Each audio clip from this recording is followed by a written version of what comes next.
You like history?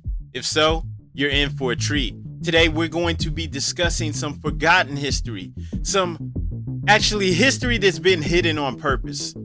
I'm not gonna lie, we're just gonna keep it real, but today we're talking about pure Americana. I'm talking American culture and history. I'm talking about something as American as apple pie.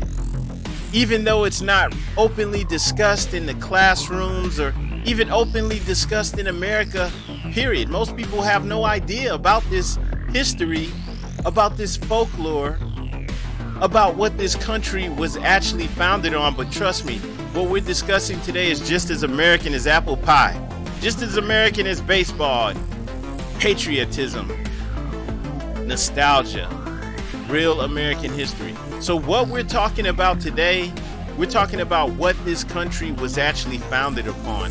How many of you know that there were prosperous black communities all throughout the Americas that were destroyed by white Americans? How many of you know that the first time that bombs were dropped on American soil, it was in North Tulsa, Oklahoma, also known as Black Wall Street because of how prosperous it was, and they actually leveled that town. They leveled it to the ground. Those white Americans, they took those people's businesses and their homes and ran them out of the town. And this actually happened on American soil. You had actual duly elected governments that were overthrown. People had their property taken from them, their land, thousands, possibly millions of acres taken from them. Black Americans, their homes taken from them, people were murdered, and the survivors were ran out of town. And this occurred all throughout the Americas. It wasn't just in the South. So we're going to talk about this in detail today, but we're not going to talk.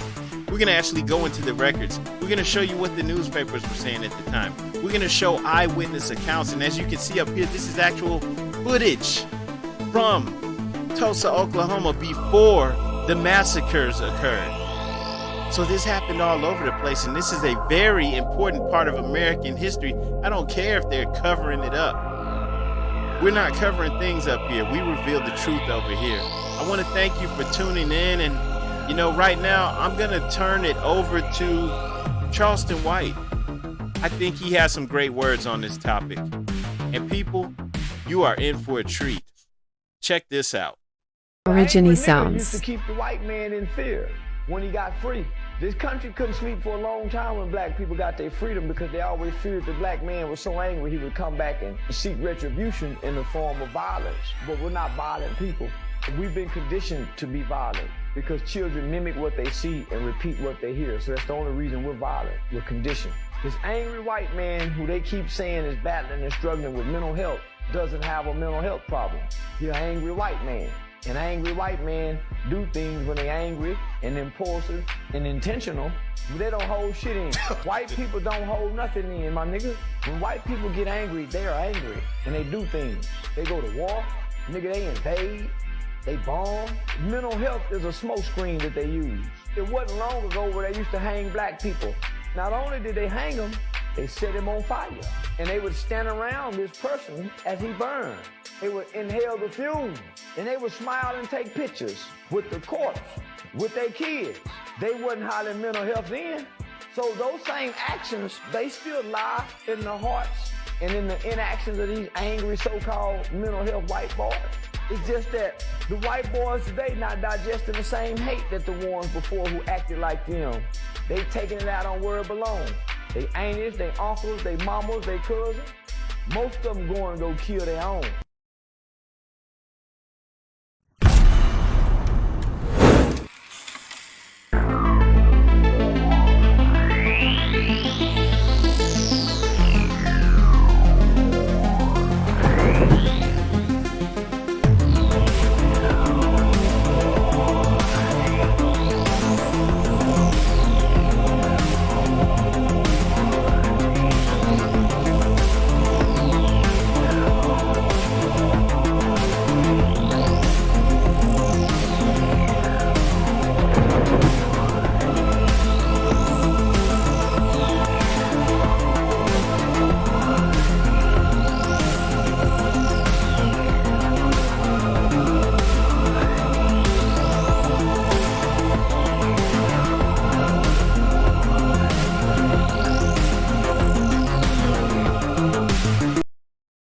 All right, we're going to be talking about a key important factor of American history right now. Today, we will be discussing the Red Summers, the forgotten American history of lynchings and race riots, something that's not commonly discussed as a part of American history, especially nowadays. You have this fake, weak legislation being pushed through to end critical. Never taught this in school. They don't teach this at the elementary level, at the collegiate level. They acted like it never happened, but they can't, because this is recorded in the annals of history. The people who white Americans, I'm going to use the terms white and black, even though I hate using colors to refer to people. You had instances throughout history where white people, entire communities would show up to terrorize the black community and to murder, rape, rob, lynch men, women, children, and even babies. And everyone participated. You even had law enforcement that would deputize boys as young as 8 and 10 years old to participate in the lynchings of innocent black people, right? And the whole entire towns would show up. So you had little white boys, little white girls there with their moms and dads and uncles and aunties. Everyone showed up to do it. They would torture the black citizens and burn down their properties. They would kill everyone, and the ones who survived were scarred for life. You cannot come back here. You cannot prosper. They literally were taking the people's land. They had acres and acres of land. They were growing their own food. They took their land. They took their properties. They burned their businesses down. Horrible, horrible truths of American history that are hidden, right? So it's insane that they would try to say, oh, we're going to stop critical race theory. You never taught this. Of course, why would you? It makes you look terrible. But what happened all across the Americas? See, it wasn't just in the South. A lot of people think, oh, it's just down. No, it happened all throughout the country. Midwest, up north. It happened all throughout the country, right? And you had entire black communities that were self-sustainable. People had hundreds and even thousands of acres of land, growing their own food. They had their own businesses, their own houses. Everything was segregated. So the black people were doing everything for themselves. And what happened was you had open warfare on the so-called black communities in America. All right. Open warfare on these people. And so we're going to discuss this today because the topic is Red Summers, right? The forgotten American history of lynchings and race riots. But when you see the term Red Summers, they tend to try to confine that to the year 1919 because you had a lot of soldiers, a lot of black soldiers coming back home from World War I, and they finding that they have to fight another war on their own homeland, right? And of course, they have military training. They're confident. They weren't going for it. They weren't there to be pushed around, right? You're American. You're supposed to be able to prosper off of your own hard work. And so they didn't like that. They fought back.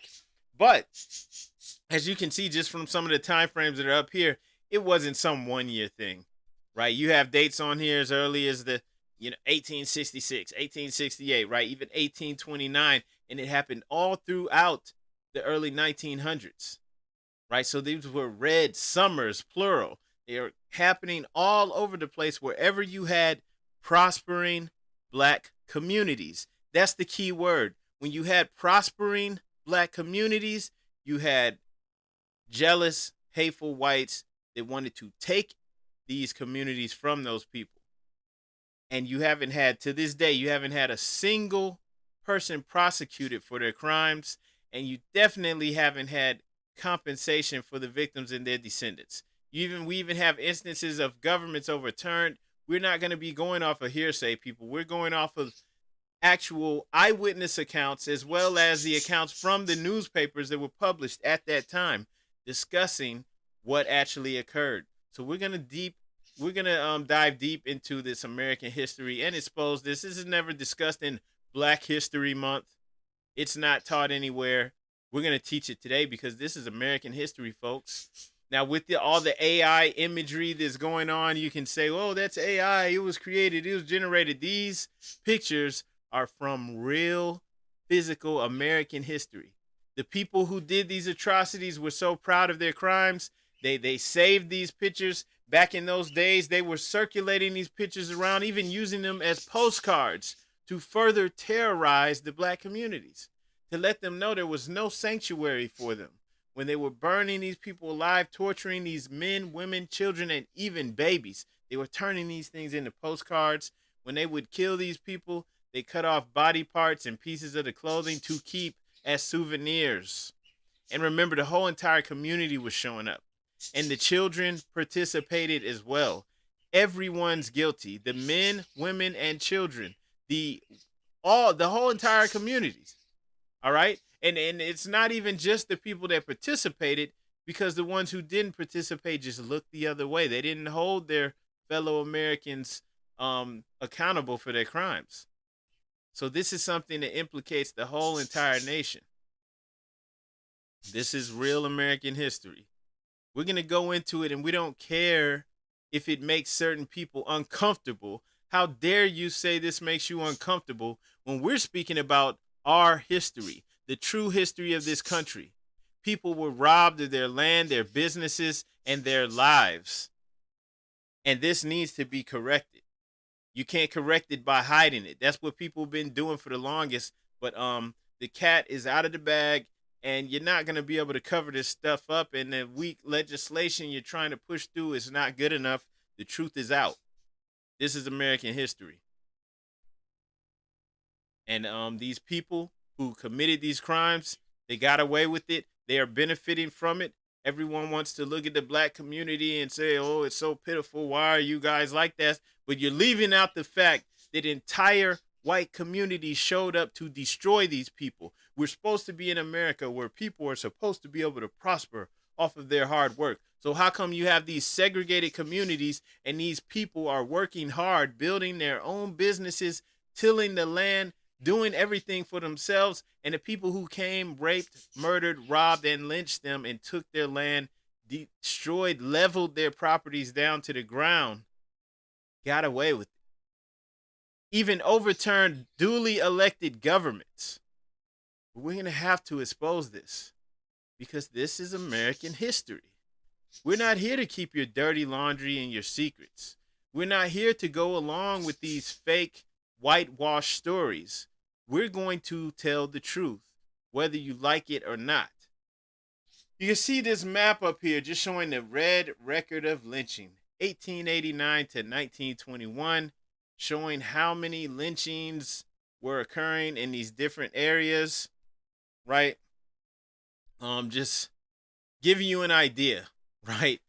This type of activity was occurring all throughout the nation, especially when you had prospering black communities, especially, right? So this is no joke. And this was prepared by the Committee on Public Affairs, the Interfraternal Council, issued by the Colored Women's Clubs of Michigan. Okay, this was put out back in 1921. Okay. Now we're going to start off with the Cincinnati riots of 1829. Just to show you. I mean, they actually might go back a little further than this, but the reason we're starting in Cincinnati is to show you that this was open warfare and that there were tactics that were being used across the nation. So going to the Cincinnati riots of 1829, and I have a few quotes here for you. Racism and economic tensions fulminated in Cincinnati, Ohio in August of 1829, resulting in white violence against African Americans over a 2-week period in August 17th through the 22nd. White mobs estimated at 200 to 300, led by Irish immigrants, invaded the riverfront area where African Americans lived with the avowed intent to drive them all out of the city. The mob burned shelters and homes and assaulted a number of individuals. African Americans did fight back, but the attacks persuaded many in the black community to evacuate Cincinnati. A number of them immigrated to Canada to a community they named Wilberforce. Those who stayed behind attempted to rebuild their lives, but experienced further white assaults in 1836 and beyond. So there were more white riots where they attacked them. And it happened actually in several other years. Causes for the violence were rooted in racial animus, exasperated by competition for jobs.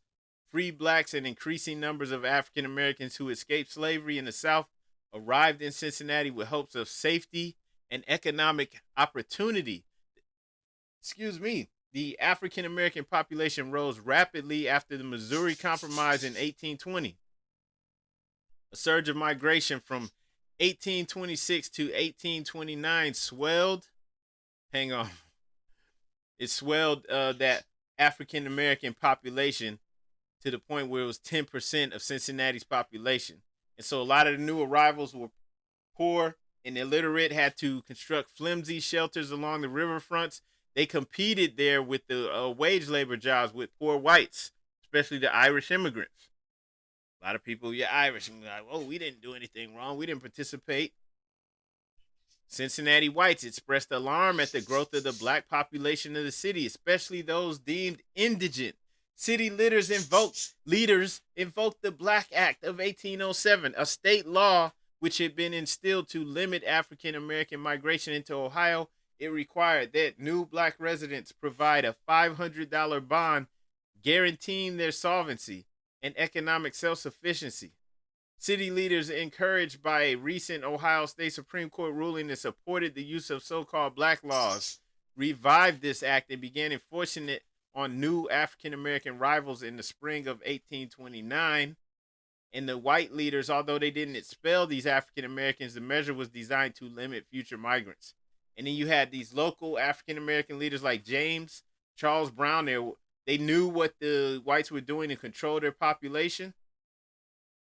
They knew there was already a sentiment, among African Americans for forming independent, self-governing communities farther western in Canada. And so in June of 1829, black community leaders sent two agents, Thomas Crisp and Israel Lewis, to Canada to buy land and secure permission for a settlement. They succeeded at both establishing the Wilberforce settlement in Ontario. However, in June 30th, the Cincinnati Daily Gazette printed a notice warning that the city would rigidly enforce the Black Act of 1807 within 30 days. All black residents had to enter into bond by that time or face expulsion. The black population understood that warning as a threat of mob violence. And the guy, James Charles Brown, appealed for 3 additional months before the enforcement was to begin. And he was placing notice, letting them know that, hey, we purchased land and we're setting up a town called Wilberforce. We're leaving. And they still attacked him. From the nights of August 15th through the 22nd, white mobs estimated up to 300 people rioted in the 4th Ward, where the majority of the city's 2,250 African Americans lived. The mob destroyed businesses, burned residences and other structures, and assaulted black residents. City police didn't intervene, but eventually both white rioters and black residents were arrested. In the end, more than half the African American population left Cincinnati, and a majority ended up in surrounding towns. Then a bunch of family groups did immigrate to Canada, where they settled in Wilberforce. That's just one example. Then we had a Memphis riot, 1866. It's actually going to get a little worse, people. So bear with me here. We're talking about real live history. So in Memphis, Tennessee, 1866, you had these tensions that were broiling between the residents of southern Memphis, Tennessee, and it erupted into a 3-day riot known as the Memphis Riot of 1866. It began when white police officers attempted to arrest a black ex-soldier, and an estimated 50 blacks showed up to stop the police from jailing him. And then they say the accounts vary on who began the shooting, but the altercation that ensued quickly involved more and more of the city.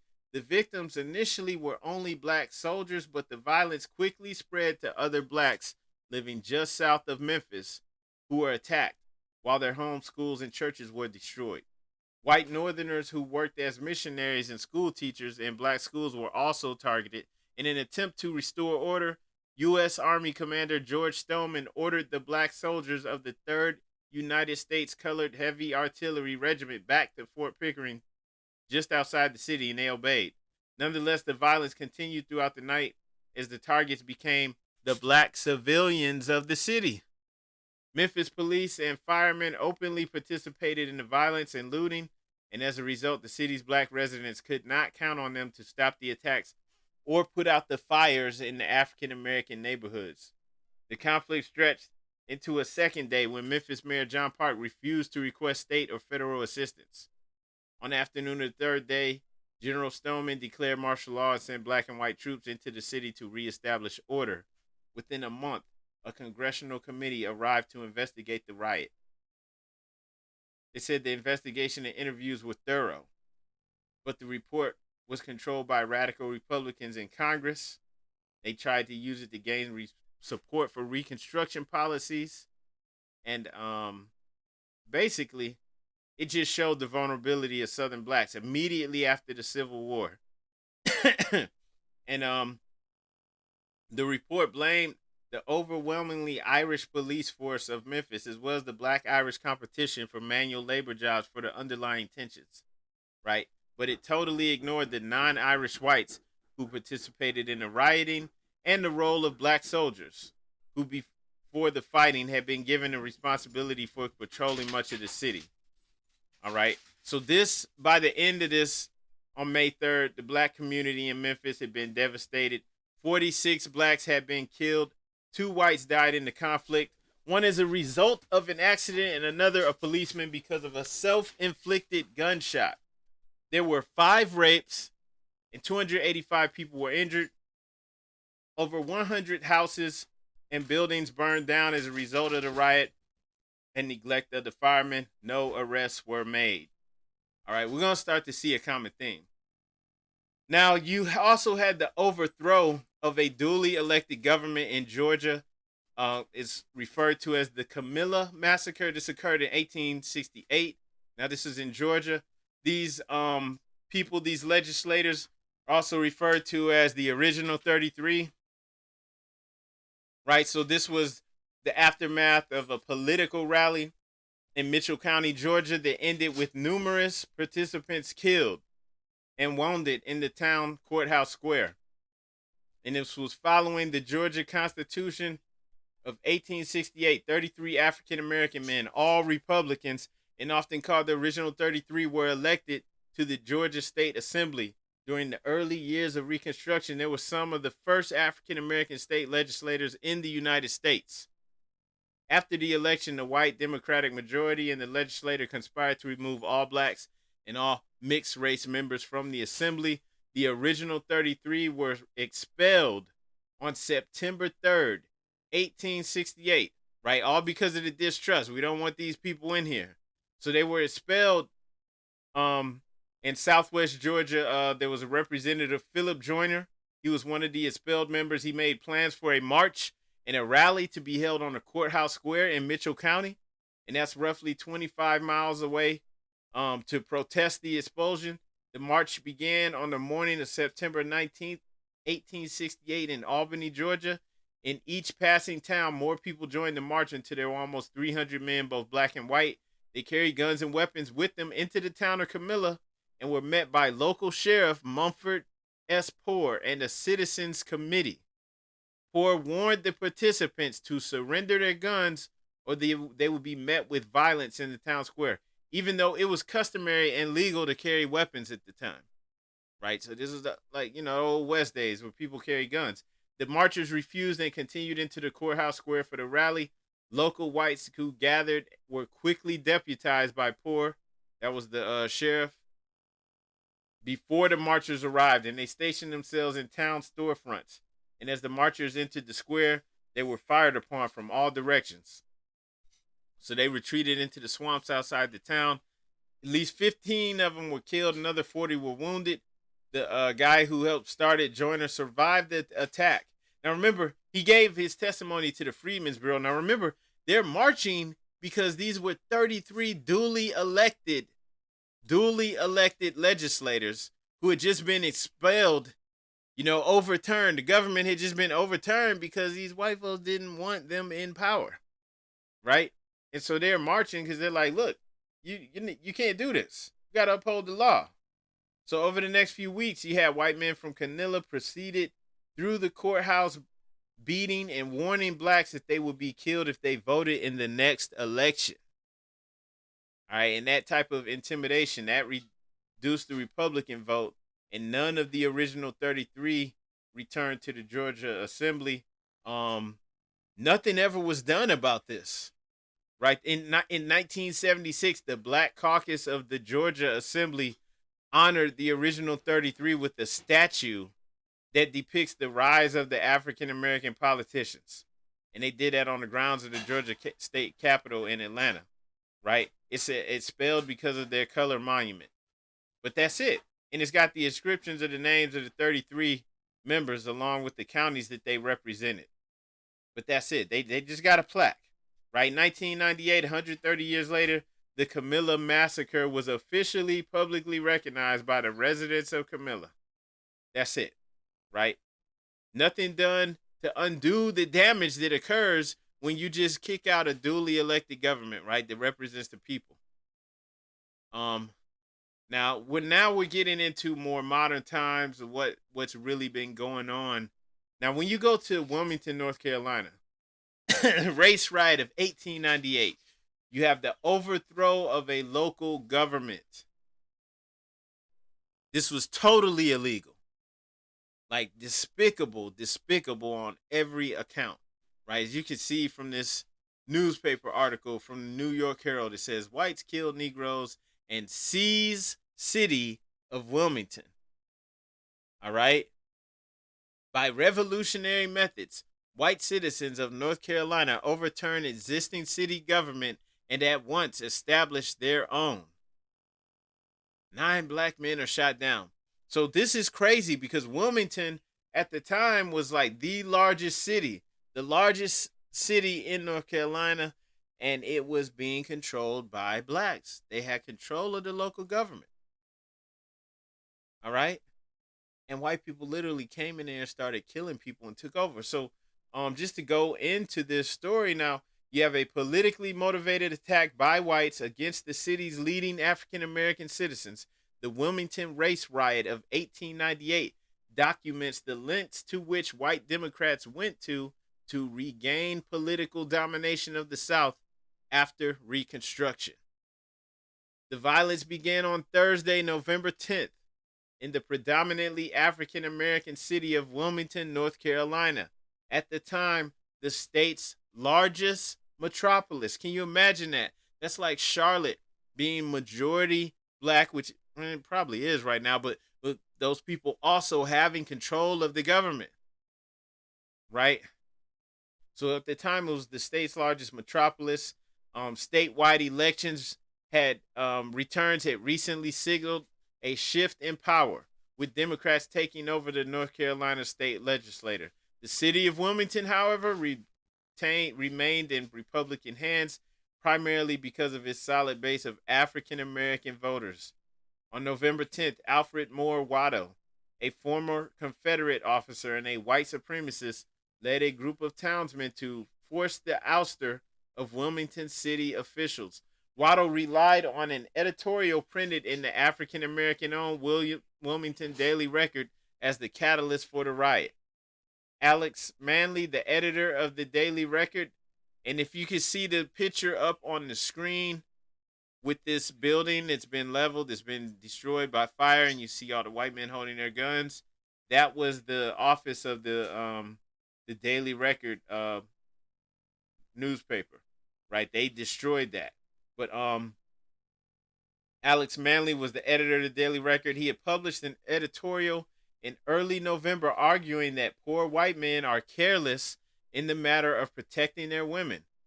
Paraphrasing articles by Ida B. Wells on the subject of lynching, Manley opened that our experiences among poor white people in the country teaches us that women of that race are not any more particular in the matter of clandestine meetings with colored men than the white men with colored women. Manley's public discussion of the taboo subject of interracial sex exposed the reality of sexual exploitation of black women by white men and challenged the myth of pure white womanhood.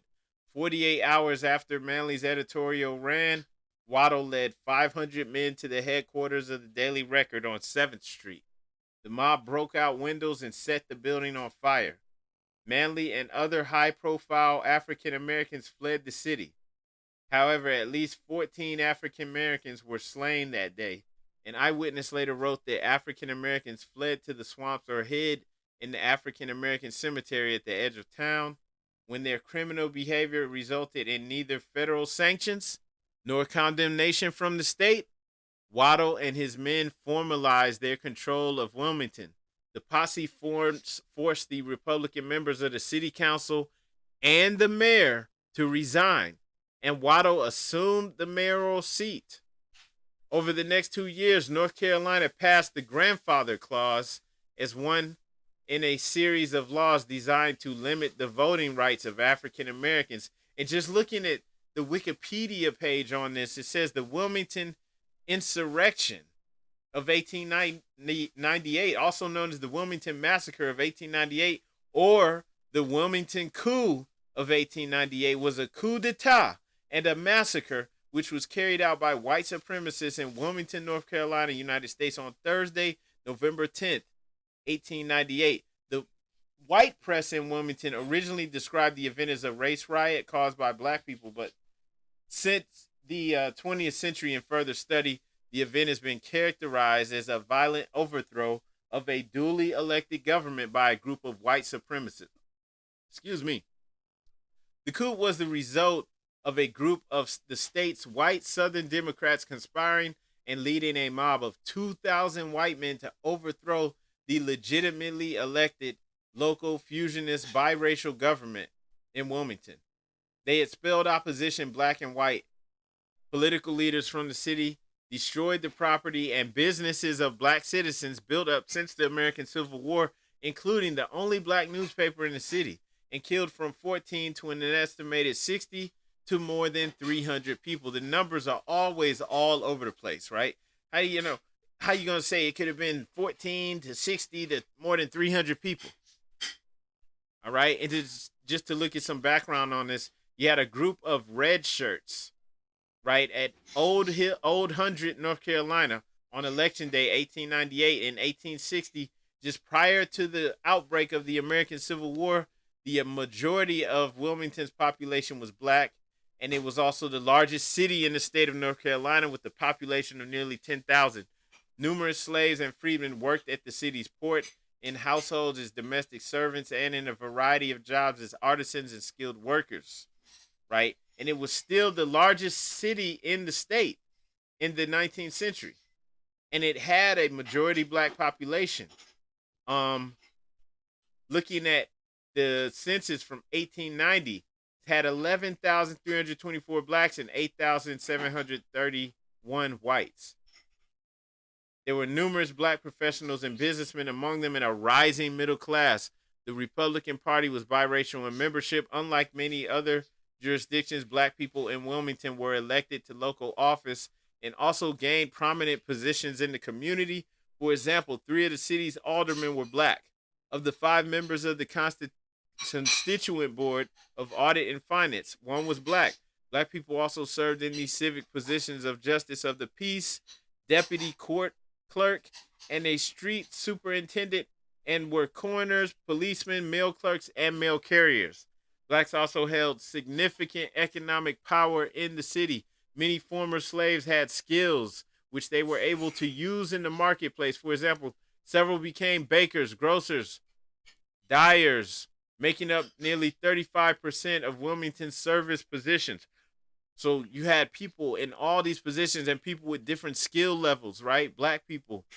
You also had black people that held the most prominent business and leadership roles in the city, such as carpenter and school founder Frederick C. Sagwar. Thomas C. Miller was one of the city's 3 real estate agents and auctioneers, and was also the only pawnbroker in the city. And many whites were known to be indebted to him, right? In 1897, following the election of a Republican president, William McKinley, John C. Dancy was appointed to replace a prominent white Democrat in the U.S. Collector of Customs at the Port of Wilmington. And he had a salary of nearly $4,000, which is the equivalent to $140,000 in 2022.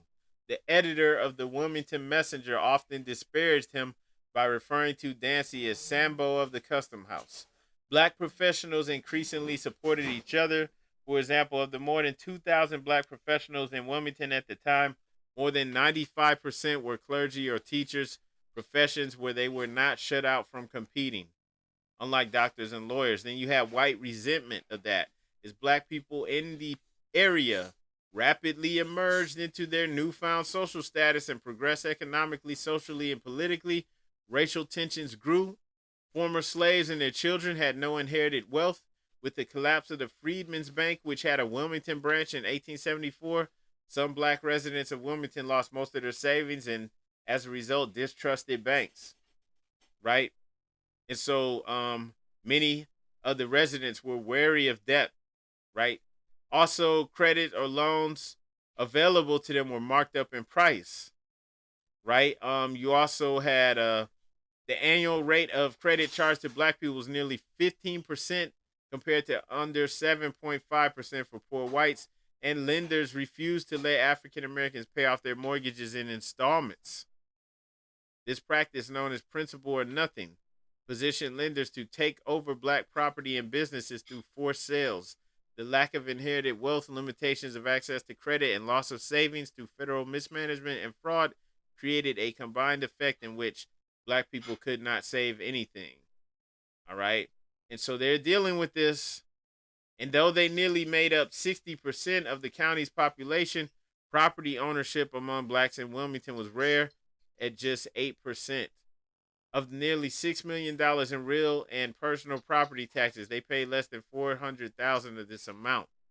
And while the per capita wealth for whites in the country was around $550, which is equivalent to $19,000 in 2022, it was less than $30 for black people, which is the equivalent to $1,000 in 2022. But despite this, affluent whites believed that they were paying taxes in a disproportionate amount, given the amount of property they owned relative to the black residents who now held political power, right? And so they were upset. They wanted to prevent them from, from rising up, from improving their conditions. And then you also had the poor, unskilled whites who were competing with African Americans in the job market and found their services in less demand than skilled black labor. Black people were caught between not meeting the expectations of affluent whites and exceeding the expectations of poor whites, which paradoxically progressing too fast and too slow at the same time in the eyes of white residents. And so the homes and businesses during this massacre of successful African Americans were sometimes torched by whites at night.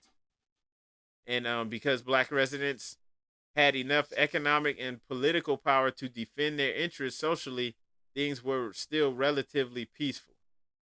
So this was going on. There's also a report from the ABC News, right? It was speaking about this, and it says the wound that hasn't healed. Activists recount the 1898 Wilmington coup that terrorized black residents.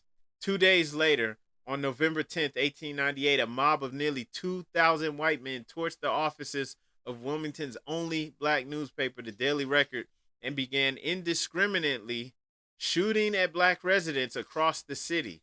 At least 200 people were killed in the violence, although historians say the number is hard to pinpoint.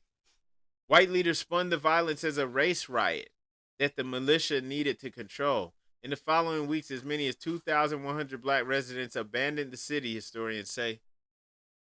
Amid the chaos, Alfred Waddell, a former Confederate general and one of the leaders of the campaign, forced the resignation of several local officials and installed himself as the mayor of Wilmington. Remember, we talked about that, right?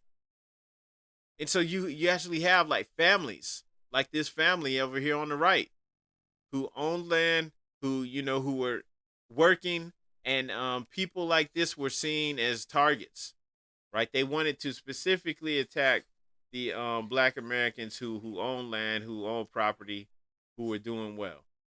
Okay, even though the in general is just resentment at the whole black community, they were targeting the business owners and the landowners. All right. And what happened in Wilmington, North Carolina, see, when they realized there wasn't going to be any repercussions at the state level, right, for overthrowing these duly elected governments and then going in and attacking and killing the people in these communities, these these white communities, they realized they could do this anywhere. So what happened in Wilmington, and this is from the ABC article, ABC News article. It says what happened in Wilmington also became a model for other massacres like the one in Tulsa, Oklahoma. We have a quote here from Larry Umfleet, who is a lead researcher for a 2006 state report on the coup. Remember, you had a coup d'etat, the overthrow of the government in Wilmington. So this researcher on that, who wrote a state report on the coup, said the violence in Wilmington became an example to other locations of how to have a riot and get away with killing people in the street based on race. I want you to understand that these are not my words. These are not my words. I'm not just saying this because I think this is what happened. This is actually what people are saying, who are doing the research, who are looking at this, and looking at what's happening, what's going on, and what's happening around the country at this time. So just to repeat that again, this is a lead researcher for a 2006 state report on the coup that happened in Wilmington. Said the violence in Wilmington became an example to other locations of how to have a riot and get away with killing people in the street based on race. People from Atlanta spoke to people from Wilmington and asked them, how did you do this? How were you able to neutralize the black vote? How was it that there was so many people killed and no one was ever held accountable? So these are discussions that were actually being held. These were planned attacks. These weren't random occurrences of violence. All right. So just going back to this, you also have some quotes from this ABC News article. There's a lady named Brown who grew up in Wilmington during segregation, and she had this romantic idea of the community around her, and then later learning about the history of the coup, that sentiment turned into anger and frustration. In explaining from her point of view, there was a generational robbery of values, of understanding one's family tree, one's family legacy. I realized there were people who had a snip, if you will. There was a disconnect for them because they had lost family history, family assets, and family members. Brown said she recalls going to the public library after school with a friend to try to learn more about what happened. The library refused to show them any records, even though they were stored there, Brown said. The students who go to the schools in the primarily black areas of the town, their scores on education are worse. Their access to healthcare is worse. There's no grocery store in the area. In the 2021 Cape Fear Inclusive Economy Report, a study that looks at the inclusivity of the economy of the Cape Fear region, where Wilmington is located, found that 30% of black residents fall below the poverty line compared to 11.9% of white residents. It also found that the median white household income is a little more than double that of the black median income. Well, we wonder why, right? You stole the land, property, businesses of the people, as well as killed their family members, right? Let's go to the Atlanta race riot of 1906, but keep in mind that we have researchers who did state reports on this. It said there was communication between these people, these white people all over the country, on how to do this. How can we do what you did in Wilmington? How can we overturn the government? How can we neutralize the black vote? How can we kill them without being held accountable? So going to the Atlanta race riot of 1906, all right, the Atlanta race riot, or Atlanta riot of 1906, was the first race riot to take place in the capital city of Georgia. The riot lasted from September 22 to September 24 and was the culmination of a number of factors, including lingering tensions from Reconstruction, job competition, black voting rights, and an increasing desire of African Americans to secure their civil rights. By 1900, the population of Atlanta had more than doubled to 89,872 from its 1880 level. The black population nearly quadrupled during that period. Job competition became intense, and white politicians responded by implementing and expanding Jim Crow laws. The laws maintained separate black and white neighborhoods, segregated public housing, and segregated schools. Despite these hurdles, a small number of black families achieved a significant measure of success. Black men voted during Reconstruction and continued to do so after their counterparts were pushed off the rolls throughout the rest of the South. So they knew about what happened in Camilla, how people were actually being overturned after they were voted in, right? Being pushed out. They still did it. Consequently, there were considerable African American political activism in the city. The growing black middle class made many white citizens uncomfortable, but they were also wary of rising crime rates and the perceived threat of black men against white women, which was mostly just in their heads. 1906, gubernatorial campaign added fuel to the racial fire as both Democratic candidates Hoke Smith and Clark Howell advocated disenfranchisement of all black voters in their respective newspapers. On September 22nd, after 4 alleged sexual attacks on white women by black men were reported in the local white press, a mob of approximately 10,000 white men formed downtown. The mob surged through black Atlanta neighborhoods, destroying businesses and assaulting hundreds of black men. Right? So you got some alleged cases, 4 alleged cases of sexual attacks, and this is what they used to go destroy black-owned businesses and black neighborhoods and assaulting hundreds of black men. The violence became so dangerous that the state militia was called in to take control of the city. Still, some white groups persisted in attacking black neighborhoods, and black men organized to defend their homes and families. Prior to the 1906 riot, Atlanta was viewed as one of the few Southern American cities where blacks and whites could live in harmony. In an effort to end the violence, some white leaders reached out to the black elite. But in the aftermath of the violence, the city became increasingly socially and racially stratified.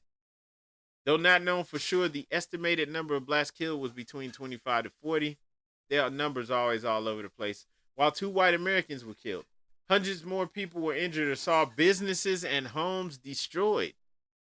Black residential neighborhoods became increasingly racially isolated following the riot, and many African Americans turned away from the previously popular accommodationist philosophies of Booker T. Washington in favor of more aggressive approaches to civil rights. Right? So that's 1906. Atlanta, 10,000 white men came downtown and started destroying black neighborhoods and black businesses. Crazy. Let's go to the Springfield race riot, 1908. See the St. Louis Post-Dispatch. 4 whites and 6 Negroes dead. 70 wounded in Springfield race riot. Militia in control. Riot likened to orgies of Nero by an eyewitness. And it says, Elsmeyer, YMCA swimmer, saw Negro slain from roof of Springfield Hotel. Okay. So, this is wild. The Springfield riot was so bad that it led to the creation of the NAACP. In mid-August 1908, the white population of Springfield, Illinois, hastily reacted to reports that a white woman had been assaulted in her home by a black man. Soon afterwards, another instance of an assault by a black man on a white woman was reported. These incidents, coming within hours of each other, inflamed a gathering mob. Don't anger the white people. Springfield police took into custody an African American vagrant. Just blame it on this guy, the vagrant, Joe James, for one of the assaults. Another man, George Richardson, a local factory worker, was arrested for the second assault. A mob, which had been forming since the news of the assaults were first announced, now quickly assembled at the Sangamon County Courthouse to lynch the 2 men in custody. Right, they don't get no trial, they just lynch them. Unable to get the accused men whom the sheriff announced had been moved to an undisclosed location, the mob turned its wrath to two other black men, Scott Burton and William Dunnigan, who were in the area. They were quickly lynched. So now we lynching anybody, right? This ain't funny, but it's crazy. The mob then vented its fury on the homes of black families in Springfield. After rampaging through the city, they extended their violence into small communities outside the city limits. So now they're going outside of Springfield, attacking the other black communities. The mobs targeted stores which had guns and ammunition.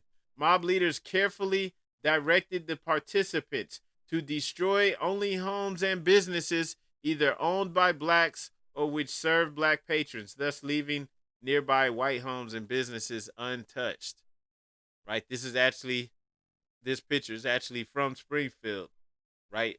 August 14th, 1908, showing how they destroyed, right? They burned this stuff to the ground. Some Springfield blacks fought back in self-defense. They shot back when fired upon, and the first victim of the lynch mob, Scott Burton, used his gun in an attempt to save his life and home.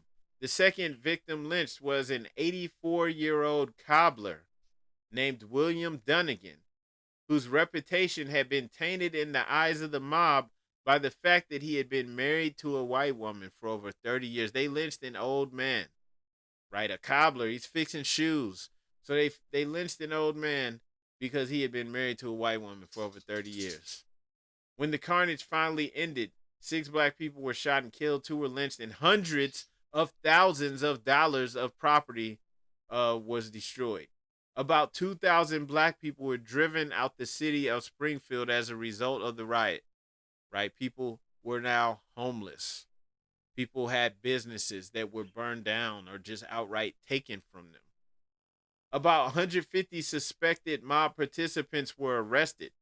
Threats from other mob participants restrained people from testifying against those suspected of the violence. Later, it was revealed that George Richardson, who was initially charged with assault, had been wrongly identified and the indictment was dismissed. The Springfield riot made the capital of Illinois and the home of Abraham Lincoln the center of national attention, especially since this was the first race riot in the North in over half a century. Didn't say the first one, it said the first one in over half a century. Okay? Perhaps the most lasting consequence of the riot was its impetus in getting white reformers such as Jane Addams and the black civil rights activists such as W.E.B. Du Bois to create the National Association for the Advancement of Colored People 1 year later, following an interracial conference in upstate New York.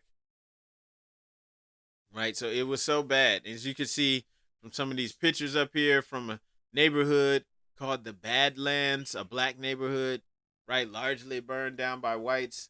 Like, this is just ridiculous, right? They did this in 1908, made up excuse, false accusations, didn't even get the right people that they were claiming to be looking for, and they lynched them. Then they go and just start destroying the neighborhood. So this is insane, but you see the pattern. Then we're moving on to Texas. The Slocum Massacre, 1910, Slocum, Texas. The Slocum Massacre occurred on July 29th, 1910 in Slocum, Texas, an unincorporated community in southeast Anderson County. The city used to be home to a thriving African-American community with several businesses and farms owned by black residents. So it was a thriving black community. Thriving. After 18 hours of continuous battle during which many were killed and wounded, reports say that conditions are again within bounds and troops have reached scenes of conflict, right? So they come in, they kill, destroy, run the survivors out. Leading up to the massacre, a lynching of a black man in nearby Cherokee County sparked racial tensions in the Slocum area. White rumors circled that black residents had been meeting in Slocum to plan an armed rebellion. Racial tensions only intensified when a white man reportedly sought to collect a disputed debt from a well-respected black farmer named Abe Wilson. And when a road construction foreman put an African American in charge of soliciting aid for road improvements. A confrontation erupted, enraging Jim Spurger, a local white farmer who became the primary agitator of the conflict that led to the massacre. Many newspapers and eyewitness accounts reported that Spurger instigated the events by claiming that blacks had threatened him. Driven by Spurger and other white vigilantes, an angry mob of heavily armed white men formed all over Anderson County, roamed throughout Slocum in groups. According to some reports, 200 men laid siege to the city. They fired guns on black residents at will. African Americans fled as word spread from survivors of the carnage. White mobs trailed fleeing blacks into the surrounding forests and marshes and shot them in the back.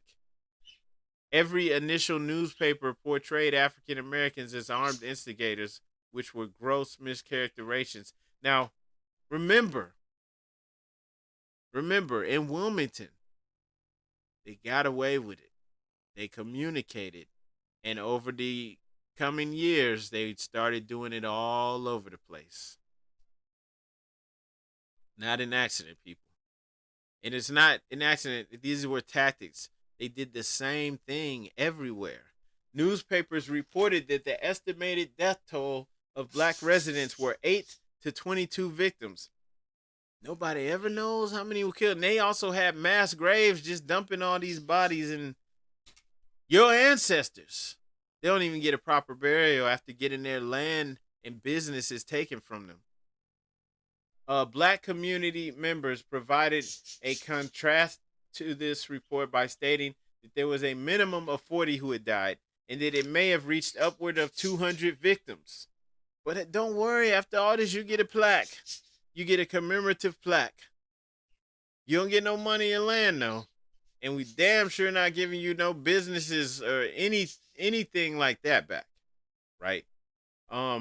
Anderson County Sheriff William H. Black stated at the time that it was challenging to obtain the death toll because black bodies had been scattered all over the woods. Many black residents fled the town during and after the massacre, leaving behind real estate property and other assets to save their lives. And then you have some examples. People are leaving behind their real estate and other assets to save their lives. White residents later seized their property. For instance, Jack Holly, a formerly enslaved man, lost his diary, granary, general store, and 700 acres of land to white residents after he and his family fled the city. Almost all of Slocum's residents were subpoenaed to testify, and white men who refused were arrested. Spurger and at least 15 other white men were arrested for the attacks. In addition, Spurger and 6 of the men were indicted on 22 counts of murder. However, they were never tried. Their indictments received little attention when Judge Benjamin Howard Gardner moved the trial to Harris County, where the charges were eventually dropped. None of the attackers were ever prosecuted. Today, the city of Slocum reflects the relic of its history. While most nearby towns have black populations of more than 20%, Slocum is just below 7%. Due to the efforts led by Constance Holly Jawade, a descendant of the victims, a historical marker was dedicated to commemorate the event in 2016. There, you get a commemorative marker. That's it. You don't get no land. You definitely, there's no type of inheritance. There's nothing. This stuff was taken from you, and now it's a white town majority, vast, majority. There's barely any of y'all here. Okay? Come on, people. This ain't right. And it's not even being taught. There's a fear. We don't even want this being taught. Oh, no. We can't have this taught. No, this critical race thing. You never taught this. Talking about critical race theory, you never taught this. Let's go to East St. Louis. Ridiculous. East St. Louis riot, 1917. Okay, we're going to East St. Louis, Illinois. Now you see this St. Louis newspaper from 1917 saying 100 Negroes shot, burned, clubbed to death in East St. Louis race riot. You even have an artist depiction of it. Okay? Men, women, and children were beaten and shot to death. Around 6 o'clock that evening, white mobs began to set fire to the homes of black residents. Residents had to choose between burning alive in their homes or run out of the burning houses only to be met by gunfire. In other parts of the city, white mobs began to lynch African Americans against the backdrop of burning buildings. These weren't random occurrences. Remember, this happened all throughout the country. The city of East St. Louis, Illinois, was the scene of one of the bloodiest race riots in the 20th century. Racial tensions began to increase on February 1917 when 470 African American workers were hired to replace white workers who had gone on strike against the aluminum ore company. The violence started on May 28, 1917. Shortly after a city council meeting was called, angry white workers logged formal complaints against black migrations to the mayor of East St. Louis. After the meeting had ended, news of an attempted robbery of a white man by an armed black man began to circulate throughout the city. See how these rumors, oh, a black man attacked a white woman or attacked a white man. This is our reason to go burn and kill and rape and rob. As a result of this news, they always start a fake news story and then use that. They like that's an excuse to go and just start killing and robbing, but that's what they do. So as a result of this news, white mobs formed and rampaged through downtown, beating all African Americans who were found. The mobs also stopped trolley and streetcars, pulling black passengers out and beating them on the streets and sidewalk. Illinois Governor Frank O. Loudon eventually called in the National Guard to quell the violence, and the mob slowly dispersed. The May 28th disturbance was only a prelude to the violence that erupted on July 2nd, 1917. After the May 28th riots, little was done to prevent any further problems. No precautions were taken to ensure white job security or to grant union recognition. This further increased already high levels of hostilities towards African Americans. No reforms were made in police to quell the violence.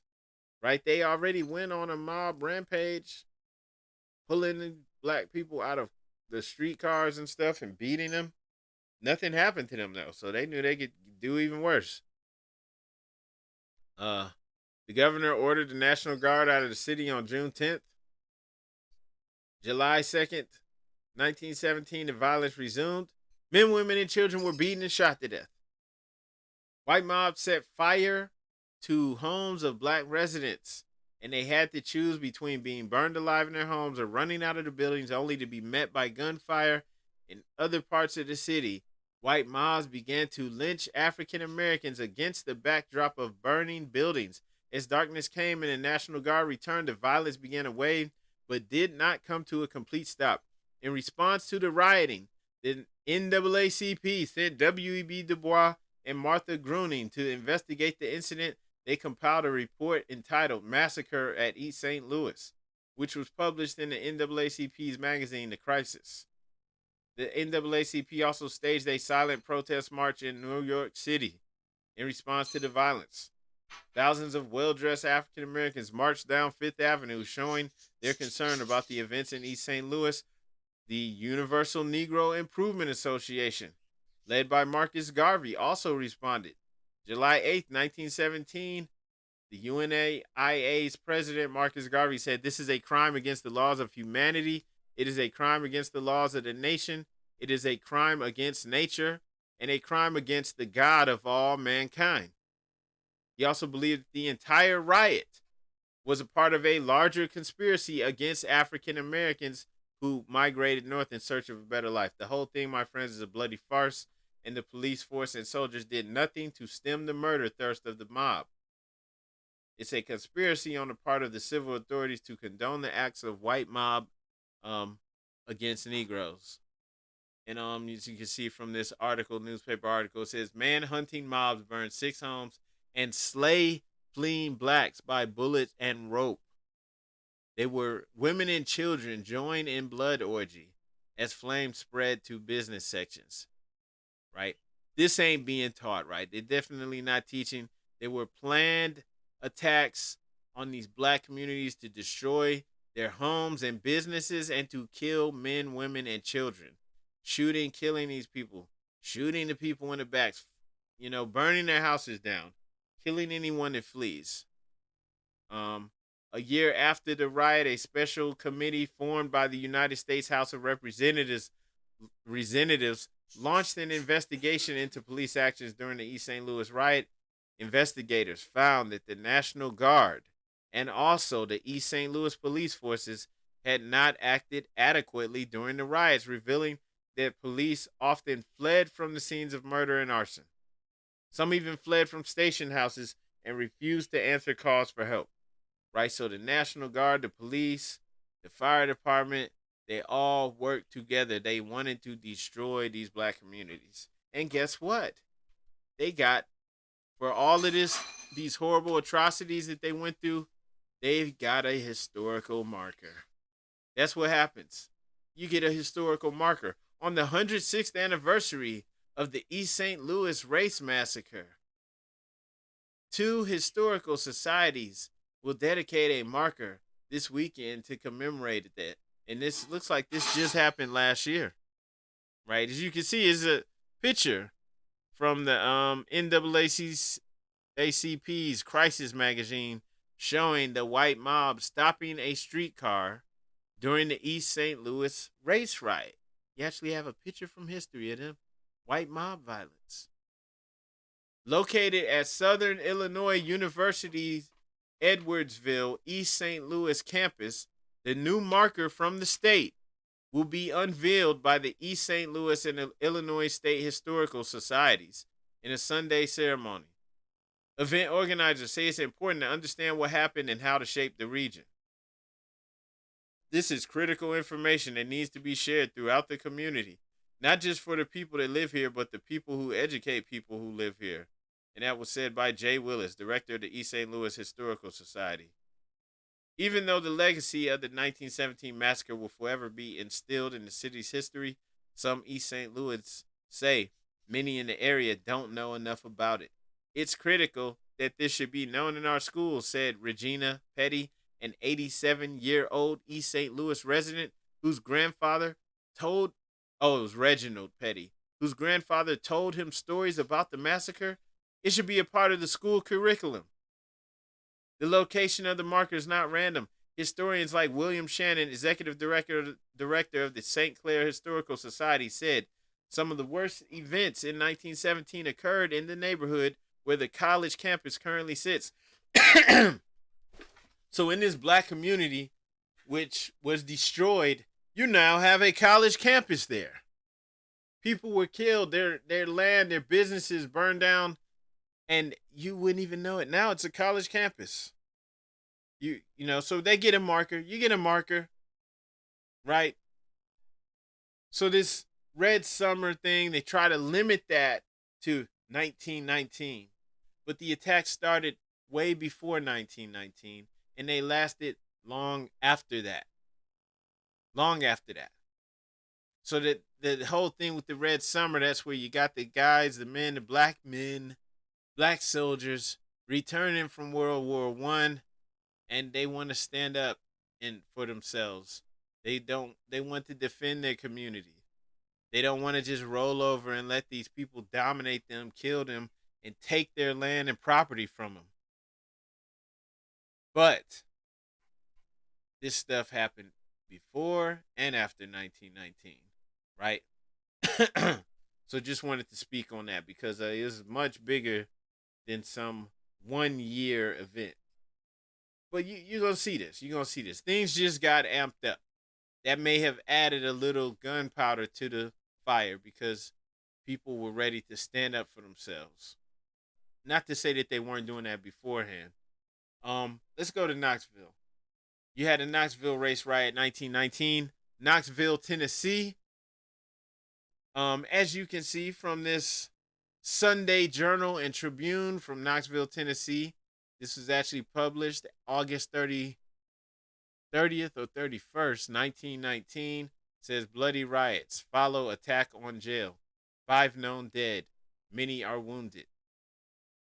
Now you're going to see this story also just goes right according to script. You have a fake story, and let's just blame it on a random black man or maybe someone a prominent black man, just somebody that we don't like. Let's blame it on him, and then we're going to go attack the black community and kill, rape, rob, and steal.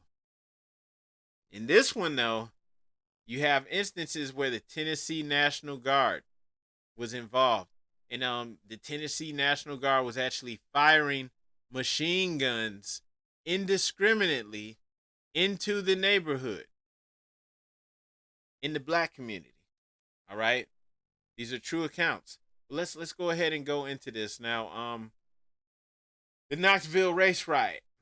Knoxville, Tennessee, one of the several race riots that took place in the red summer of 1919. Remember, this is more than just 1 year, right? But this is, just going in line with all of these attacks. You had white attacking black communities, white people attacking the black communities. So this riot began on August 30th, 1919, when an intruder entered the home of Bertie Lindsay, a 27-year-old white woman, and shot her while she was asleep in her bed. The only witness was Lindsay's 21-year-old cousin, Ora Smith, who soon after the intruder left their Knoxville home stealing a purse on his way out, ran next door to the house of a city policeman. One of the officers investigating the scene, Andy White, immediately accused Maurice Mays. Right? So immediately, this officer comes and says, "Oh, Maurice Mays did it." Now, Maurice Franklin Mays was a well-known African-American political figure who briefly served as deputy sheriff in North Knoxville. So this guy actually served as deputy sheriff. Also says that afterwards, though, he spent much of his time gambling, bootlegging, and managing the Strollers Cafe on East Jackson Avenue, located in Knoxville's red light district. At about 6 months old, Maurice Franklin Mays became the foster child of William Mays, a former slave, and his wife, Frances Mays. Mays' biological father was the white Democratic mayor, John E. McMillan. Ella Walker, Mays' biological mother, served as McMillan's maid. So you see the story there, right? He was the illegitimate son of a white dude who actually was the mayor. On August 30th, at 3:30 a.m., Andy White, along with 2 other officers, traveled to Mays' apartment where they found a revolver in his dresser. Soon after, White handcuffed Mays and hauled him over to the crime scene where Ora Smith identified him as the intruder after barely even glancing at Mays. He was then taken to the Knoxville County Jailhouse.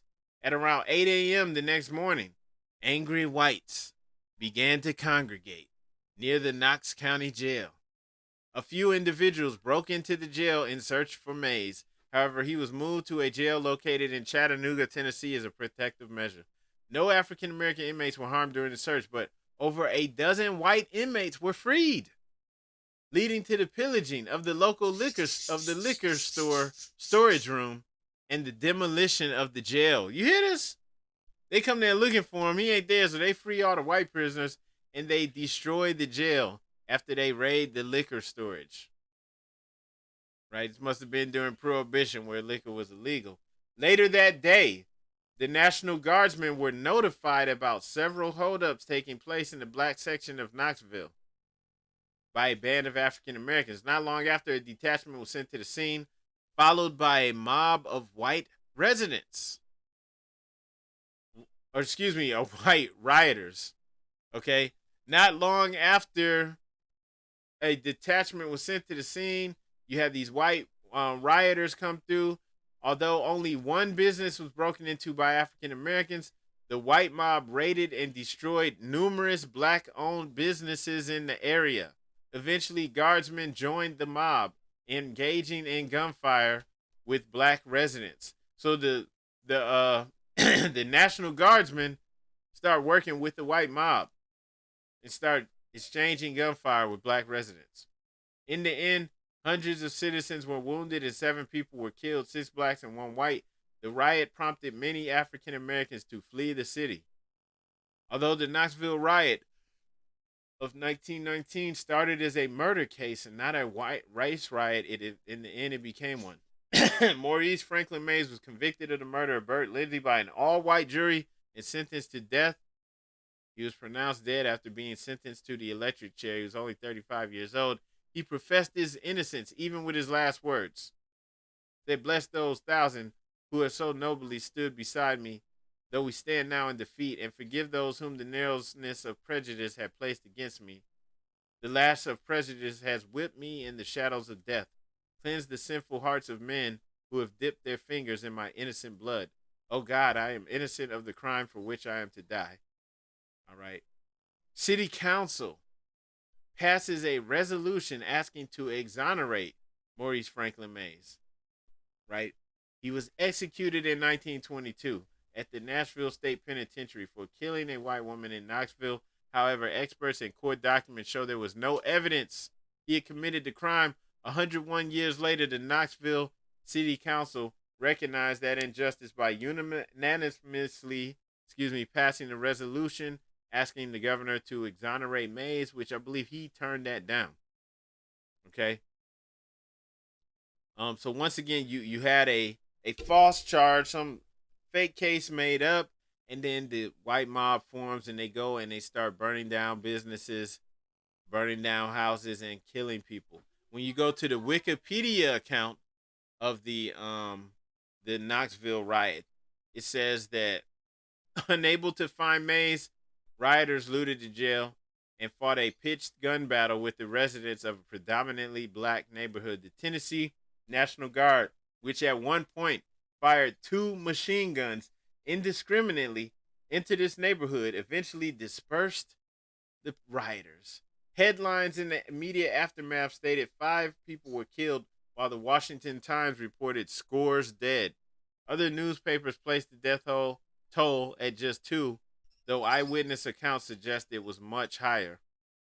The riot of 1919 was one of several violent racial incidents that occurred during the so-called Red Summer, where race riots plagued cities across the United States. This was one of the worst racial episodes in Knoxville's history and shattered the city's vision of itself as a racially tolerant southern town. After the riot, many black residents left the city, and racial violence continued to flare up sporadically in subsequent years. So, it's wild. Just wanted to share that. It's crazy. They blame it on something, and you see that the thing they're blaming it on had nothing to do with anything. This patrolman, white, who suggested that they question Maurice Mays, a prominent mulatto who operated the Strollers Cafe on East Jackson. Even though Mays, was raised by foster parents, he's believed to have been the illegitimate son of Knoxville's mayor, Johnny McMillan, who had actually been canvassing. He was canvassing for his dad, McMillan, on the day of the murder. He had a reputation for associating with both black and white women, and that made him unpopular with many of the city's white residents. Patrolman Smith later testified that Officer White specifically singled out Mays because of a personal grudge. Right? So that's known. Also, his father, the who was the mayor, wound up later committing suicide. All right? Possibly over, who knows? Is he didn't do it too long after this occurred. He may have felt a little guilty or bad about what happened. And then, of course, it led to this terrible riot. You have estimates. Chattanooga paper reported 4 Negroes fell under the machine gun fire. Right, as you had the National Guard shooting indiscriminately into the neighborhood. You have the National Guard immediately barricaded Central and aggressively searched all black residents inside the barricaded zone. A citywide curfew was imposed, and 200 white citizens were temporarily deputized. They deputized them, right? This is insane when you look at all this stuff that happened. and there's a gun battle at Central and Vine, right? Um, you have rioters broke into stores on Gay Street to steal firearms and other weapons.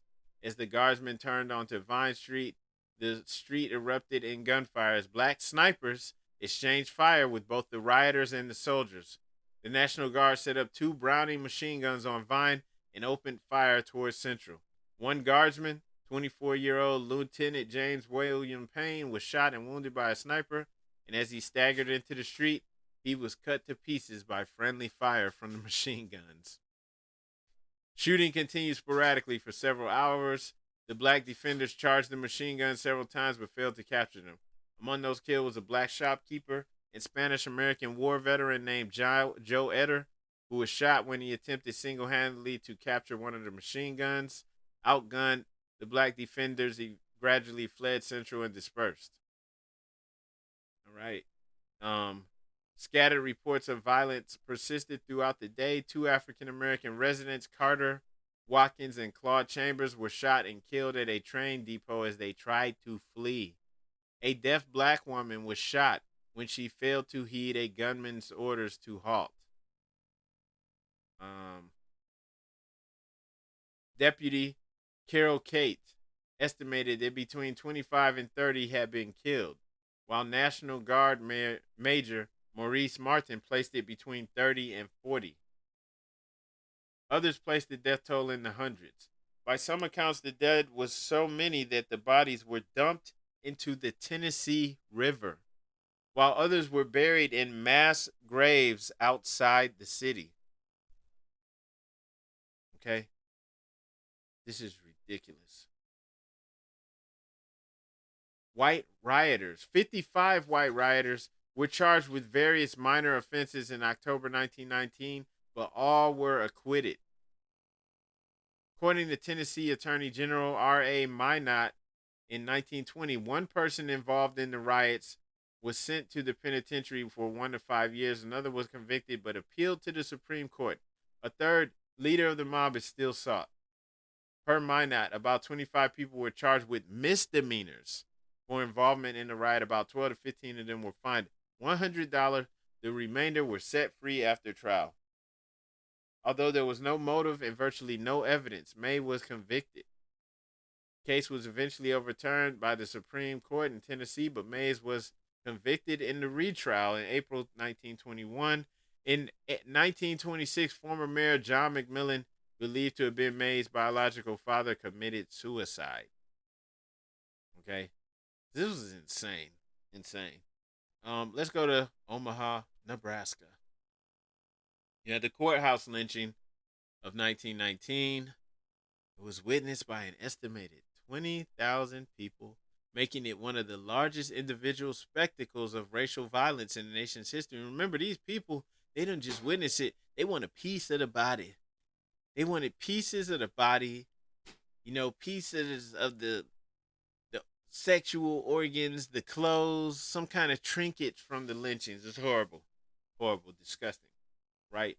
The Great Migration brought tens of thousands of African Americans to northern industrial cities, including Omaha, Nebraska, which saw its black population double from 4,426 to 10,315 in the second decade of the 20th century.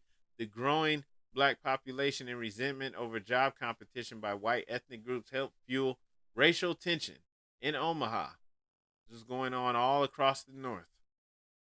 The Omaha Bee, the local newspaper, exploited this tension by the summer of 1919, carrying daily newspaper accounts of attacks by African American males on white women, without similar coverage concerning assaults on African American women by either white or black males. And although the other major Omaha newspapers carried similar stories, the Bee sensationalized the news the most, blaming in particular Mayor Edward P. Smith and his hand-picked police chief, Marshall Eberstein. One particular provocative story, in 1919 described Will Brown, a 40-year-old African-American meat packing worker who was accused of raping a 19-year-old white woman, Agnes Lobeck. Now, look, all you had to do was be accused. That don't even mean you did it. You don't get a fair trial. All right, black men had no chance of getting a fair trial. Prior to Brown's arrest, the Bee carried detailed accounts of the story along with pictures of Brown and Lobeck. When police went to Brown's residence to arrest him, a mob tried and failed to seize him. He was arrested, held for a few hours in the Douglas County courthouse in downtown Omaha. Largely due to the newspaper story, a mob of 250 men and women, gathered in the around the courthouse, right? They marched north into downtown, and they set up shop around the courthouse. Mayor Edward P. Smith arrived on the scene and attempted to persuade the rioters to leave. He was struck on the head from behind. A rope was placed around his neck, and his unconscious body was strung up to a lamppost. He was cut down before he succumbed. But the mob then broke into the courthouse, tore off Brown's clothing as he was being dragged outside, hanged him from a lamppost, and riddled his already dead body with bullets. His body was then tied to a police car, dragged to a major downtown intersection, and then burned. Fragments of the rope used to lynch him were sold as souvenirs for 10 cents apiece. Numerous photographs were taken, including one which shows some of the lynchers proudly posing behind Brown's charred body. That photo became known around the world as the iconic image of the Red Summer violence. After Brown had been killed, U.S. Army units arrived on the scene and set up one command post at the intersection of 24th and Lake Street, which remains the heart of Omaha's black community to this day, and another one in South Omaha, the neighborhood for which most of the rioters had come. The official announcement was that the 24th and Lake Street post was there to protect African Americans from further violence. But oral legend in the black community holds that its purpose was to prevent retaliation by black Omahans who were waiting on the rooftops of 24th Street with guns. One of the eyewitnesses to the lynching was young future actor Henry Fonda, who later remembered it was the most horrendous sight I've ever seen. My hands were wet and there were tears in my eyes. All I could think of was that young black man dangling at the end of the rope. So maybe, possibly, the only reason that particular black community didn't get destroyed completely is because they were on the rooftops, right? And they called in the National Guard, the U.S. Army arrived, but it was to keep them in check. Let's move on. It keeps going. Let's go to Elaine, Arkansas. You had the Elaine, Arkansas massacre, 1919. This is insane, people. One of the last major riots of that red summer of 1919, this so-called race riot in Elaine, Arkansas, is not really a race riot, man. This is just white people going and killing black people, stealing from black people, taking their land. Let's keep it in a proper perspective. Though the exact numbers are unknown, it's estimated that over 200 African Americans were killed along with 5 whites during the white hysteria of pending insurrection of black sharecroppers. The violence, terror, and concerted effort to drive African Americans out of Phillip County, Arkansas was so jarring that Ida B. Wells, a founder of the NAACP, published a short book on the riot in 1920. It was also widely reported in African American newspapers like the Chicago Defender and generated several public campaigns to address the fallout. On the night of September 30th, 1919, approximately 100 African Americans, mostly sharecroppers on the plantations of white landowners, attended a meeting of the Progressive Farmers and Household Union of America at a church in Hoop Spur, a small community in Phillips County, Arkansas. They hoped to organize to obtain better payments for their cotton crops.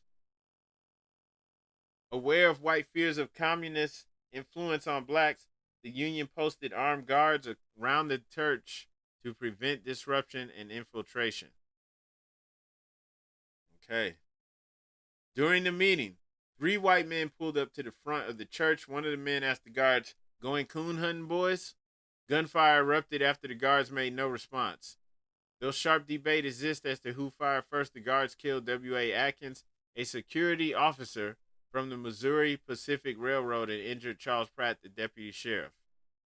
The next morning, an all-white posse went to arrest the suspects. Though they encountered little opposition from the black community, the fact that blacks outnumbered whites 10-1 in this area of Arkansas resulted in great fear of an insurrection. The concerned whites formed a mob numbering up to 1,000 armed men, many of whom came from the surrounding counties and as far away as Mississippi and Tennessee. Upon reaching Elaine, the mob began killing blacks and ransacking their homes. As word of the attack spread throughout the African American community, some black residents fled while others armed themselves in defense. The mob then turned its attention to disarming those blacks who fought back. Okay? At least 237 people murdered. Their homes being ransacked. Meanwhile, local white newspapers further inflamed tensions by reporting that there were planned black uprisings. By October 2nd, U.S. Army troops arrived in Elaine and the white mobs began to disperse.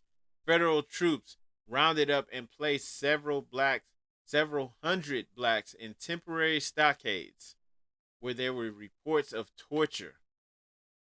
So the freaking federal troops came, the army troops came to torture them. The men were not released until their white employers vouched for them. There were also considerable evidence that many of the soldiers sent to quell the violence engaged in the systematic killing of black residents. All right. Now remember, this is all U.S. history. In the end, 122 blacks, but no whites were charged by the Phillips County grand jury for crimes related to the riots. Is this insane? Their court-appointed lawyers did little in their defense despite the investigation and involvement of the NAACP. The first 12 men tried for first-degree murder were convicted and sentenced to death.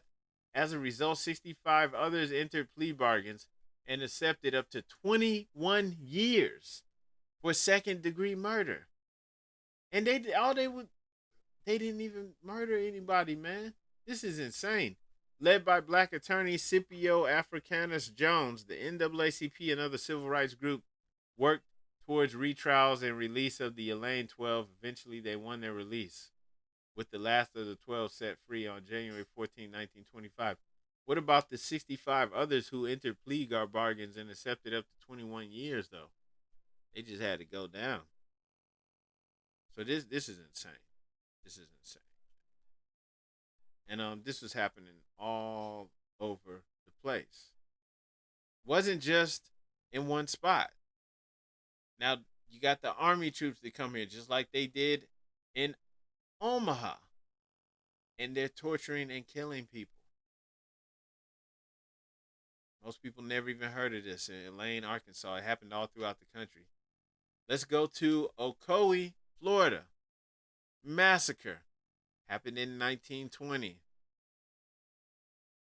So this happened in Ocoee, Florida, November 2nd through 3rd, 1920.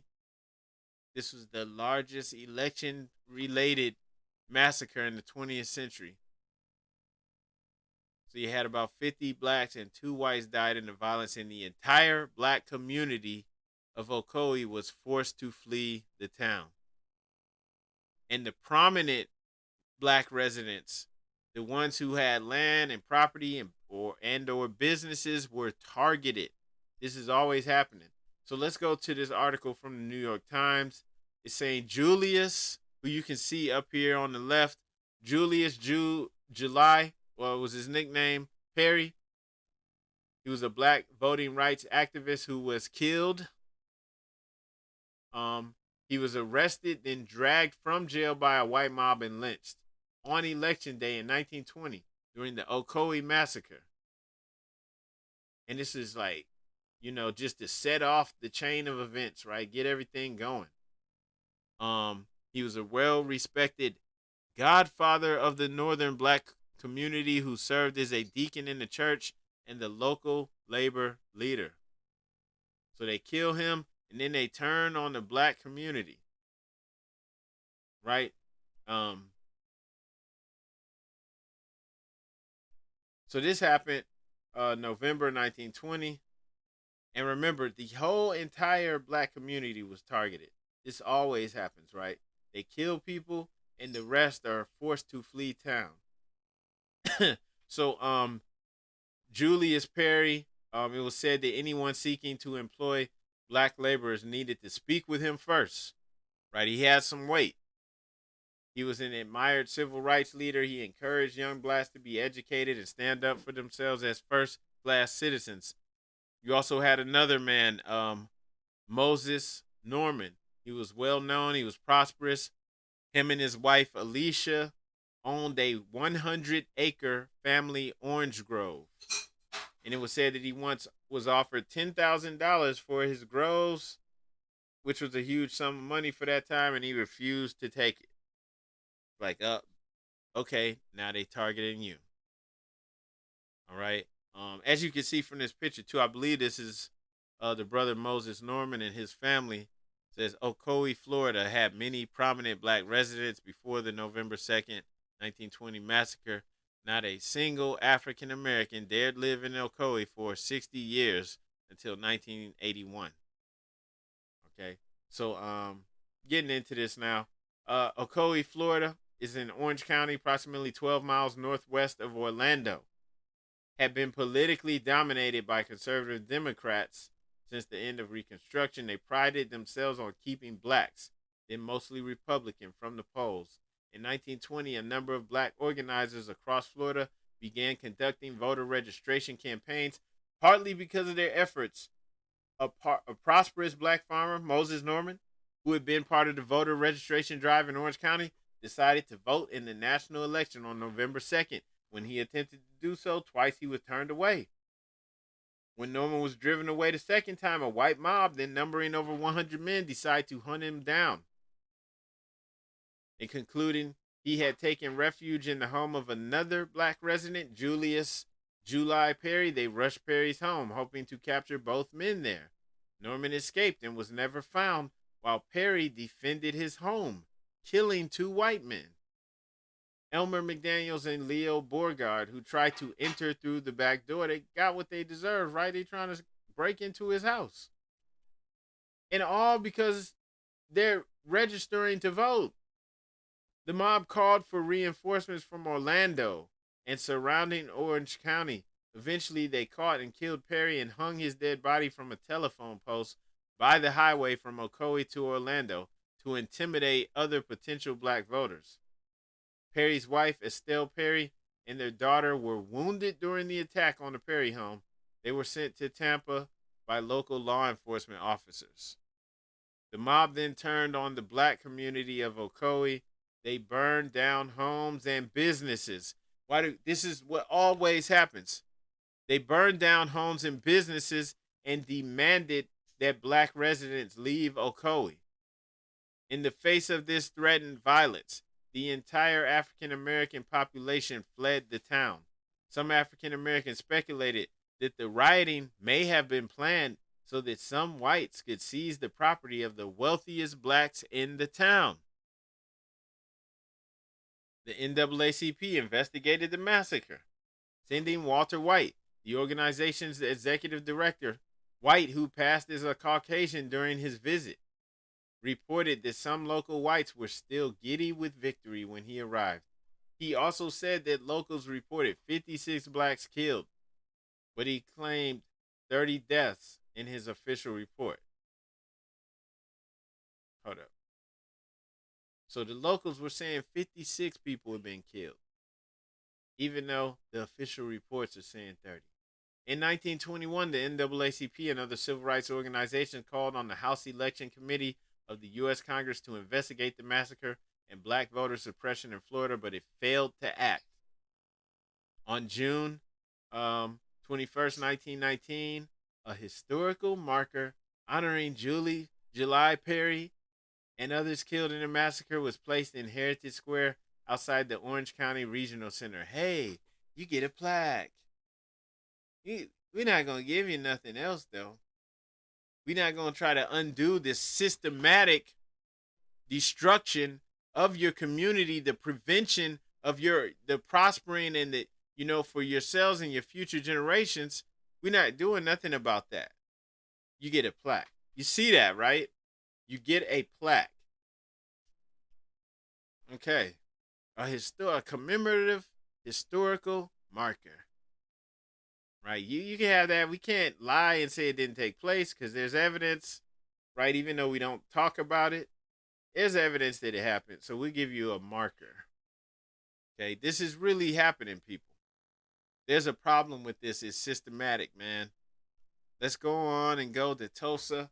If you remember in the beginning of the video, I mean, there was footage. We have footage from Tulsa, Oklahoma. Okay. That was real, actual video footage of Tulsa before and after the attack. So a lot of people have heard about this, but going to North Tulsa, Oklahoma, also referred to as Black Wall Street back in that time, the Tulsa Massacre of 1921, was driven largely by white hostility toward African American economic prosperity. The violence centered on Tulsa's Greenwood District, also known as Black Wall Street, which contained numerous successful black-owned businesses. The estimated number of African American deaths from the massacre varies from 26 to at least 150. The attack on Black Wall Street included the first aerial bombing of a U.S. city. The American Red Cross provided relief to many victims of this massacre. So, Red Cross is called in. You had bombs being dropped on U.S. soil for the first time. And it's by angry, jealous, white people trying to stop these black people, these black Americans from prospering. Just jealous and hateful. Makes no sense. So, the Tulsa, Oklahoma race massacre was one of the worst urban racial conflicts in United States history. 2 days of violence by whites against blacks left an estimated 50 people dead. Remember, these numbers are always often crazy. It can't be just 50s. They had mass graves, and they were killing babies, right? 50 people dead, hundreds injured, and more than 1,000 black-owned homes and businesses destroyed. Just ridiculous, insane. As you can see from this actual picture, it says June. Is that June the 1st? 1921. Running the Negro out of Tulsa. Right, that's the little description that's written on this picture. So, going into this, the riot, which began on May 31st, 1921, was initiated by an incident that happened the day before on the morning of May 30th. And this is so petty and ignorant. A black man named Dick Rowland stepped into Tulsa's Drexel building to use the restroom. The elevator operator was a young white woman named Sarah Page. A scream was heard inside the elevator and Rowland ran out. While there was no conclusive evidence, whites in Tulsa believed that Rowland attempted to assault Page. Rowland was arrested, and subsequent headlines in local newspapers stirred up the white and black populations of Tulsa. Talk of lynching arose among whites, and a crowd of whites and blacks gathered outside the courthouse where Rowland was being held the night of May 31st. A gun discharged while a white man was trying to disarm a black man, causing the incident to erupt into a much larger racial conflict. By the early morning of June 1st, the wholesale burning and pillaging of Black Tulsa had begun. It was just open season on the Negroes, on the black people. Raping, robbing, pillaging. Okay? Blacks were greatly outnumbered and the police were not effective in controlling the riot. The National Guard declared martial law throughout the city at 11:29 a.m., bringing an end to most violence. The Guard then began rounding up blacks for internment, like they were the problem. Most white rioters returned to their homes the night of June 1st, while much of Tulsa's black population was imprisoned. So these white people left their homes to come to It's segregated to come to the black community to destroy it, and the black community gets arrested. The total number of people killed during the riot is debatable. Estimates range from 27 to over 250. It is generally believed that the number of deaths has been underestimated. It took nearly a decade for Tulsa to recover from the physical destruction it endured during the riot. Despite its significance, both black and white Tulsans claim the incident has been hushed up and not adequately recognized. It was scarcely mentioned in history books, especially Oklahoman history books, right? Because with any state that you grow up in addition to American history and world history, you also learn the history about that state. And they don't even talk about it. It never happened. What are you talking about? Nothing to see here. Nothing to see here. National Guard shows up to imprison the blacks who are getting their homes destroyed. They're imprisoning them so that they can't defend their property, defend their businesses. And it can't act like it didn't happen because they took pictures of it, as you can see up here. Captured Negroes on way to convention hall during Tulsa race riot, June 1st, 1921. Okay, so this wasn't being taught in the schools. In 1996, Oklahoma formed a commission to investigate the riot. 1996, over 75 years later, Oklahoma finally formed a commission to investigate the riot and prepare a historical account. The Tulsa Race Massacre Commission issued its report in February 2001. You see how they take so long that people that were there are dead. So there's no survivors left. So the Tulsa Race Massacre Commission issued its report in February 2001. It recommended restitution for African American survivors and their descendants, a scholarship fund for descendants, economic development in the Greenwood District, and a memorial for the victims. This is what they recommended. And they're taking so long, right? Taking so long to move on these recommendations that it's ridiculous.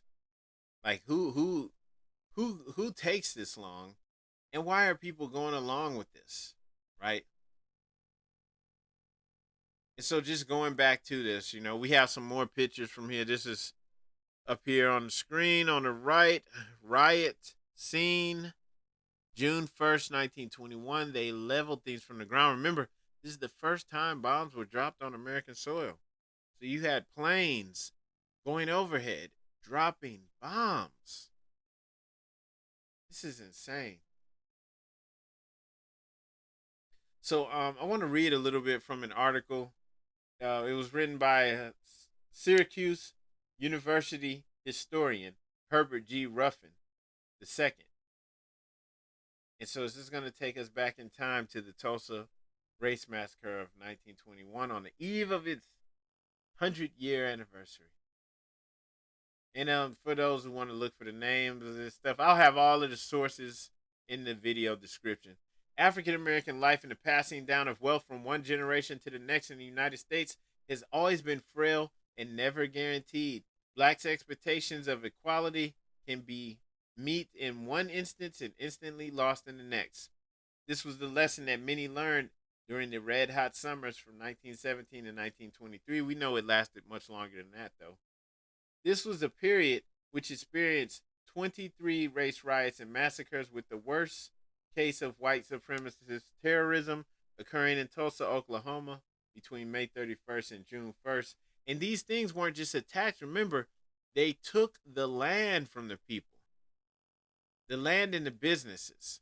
Sometimes they outright torched everything to the ground, but they still took that land. The people had their own land. They had their own community, and it was taken from them, as well as the people that were killed. All right. And remember, governments were overturned. You had duly elected governments that were not overturned, but overthrown. Mutiny, right? Tulsa was an early 20th century boomtown that transformed overnight from a sleepy rural community to a major metropolis. Catapulted by the major discovery of oil, Tulsa's population exploded from 10,000 people in 1910 to over 100,000 in 1920. So in 10 years, 90,000 people, right? That's huge. Okay. And so you had all this growth. You had growth on the white part of town and then also the black part of town because everything's segregated.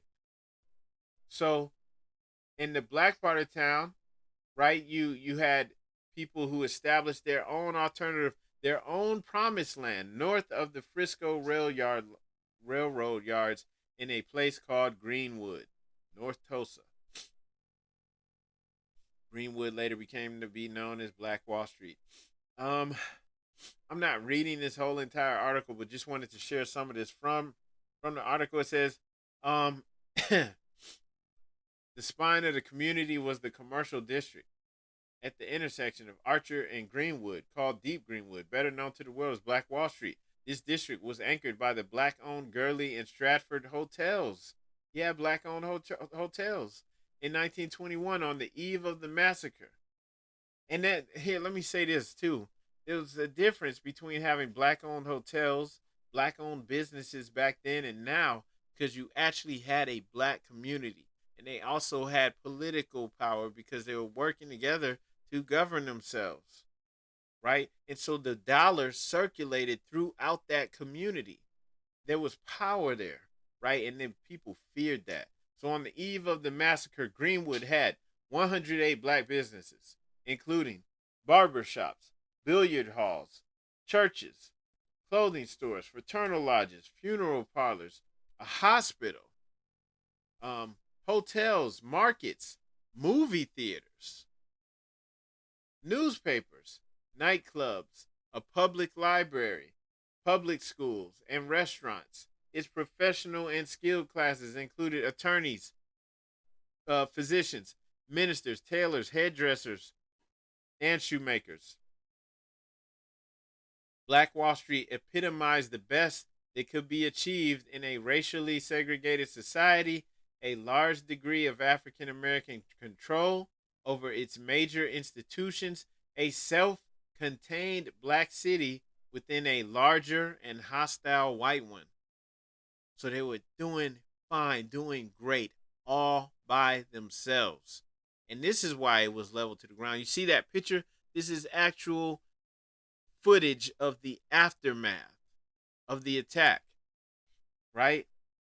And so this is why it's insulting when what the black community has gone through is belittled, is compared to other people, whether you're talking about immigrants, whether you're talking about LGBTQ community or anyone else, because no one else has been through this. No one else is prevented from prospering, doing for yourself. What is wrong with people doing for themselves, having their own farms, having their own businesses, taking care of themselves, and especially in a hostile world, it's already segregated. There's already Jim Crow laws and all these other things working against them, and they're doing for themselves.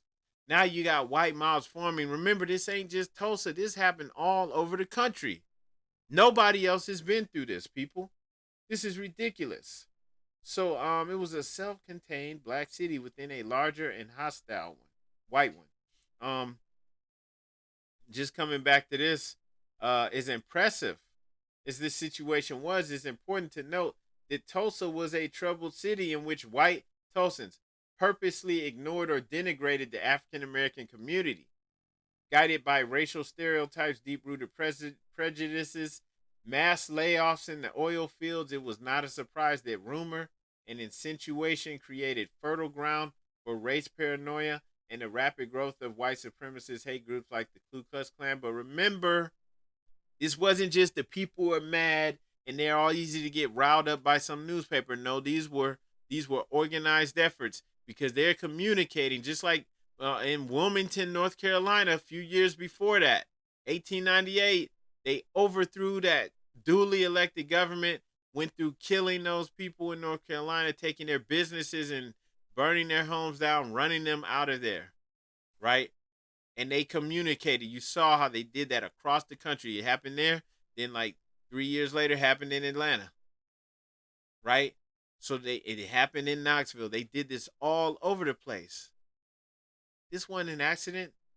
This was open warfare, right? So this happened, and it was an effort that was done. It was concerted. It was done on purpose. In the 1920s, the Oklahoma Klan included farmers, ranchers, miners, oil field workers, small town merchants, big city businessmen, ministers, police, lawyers, judges, politicians, educators, the whole big cross section of the entire white population, right? And this is why, when the lynch mob showed up, it was everyone's the whole community. And the people who didn't show up, they went along with it. It's not like they turned and said, "Oh, we need to prosecute these people for their crimes." No. Now everybody's hands are dirty. Everyone. And when I say everyone, I mean the whole white community. All white Americans are guilty because they either participated or they looked the other way. They didn't put pressure on to put these other criminals, down for their charges, to make sure they pay for this and to make sure that the people get back what was taken from them, or that their ancestors, their descendants at least get back what was taken from them. No, they didn't serve justice. They did not. So, going back to this article, though, speaking about Tulsa, it's saying that the event which caused black leaders to seriously consider their precarious situation before things even exploded was the lynching of Roy Belton.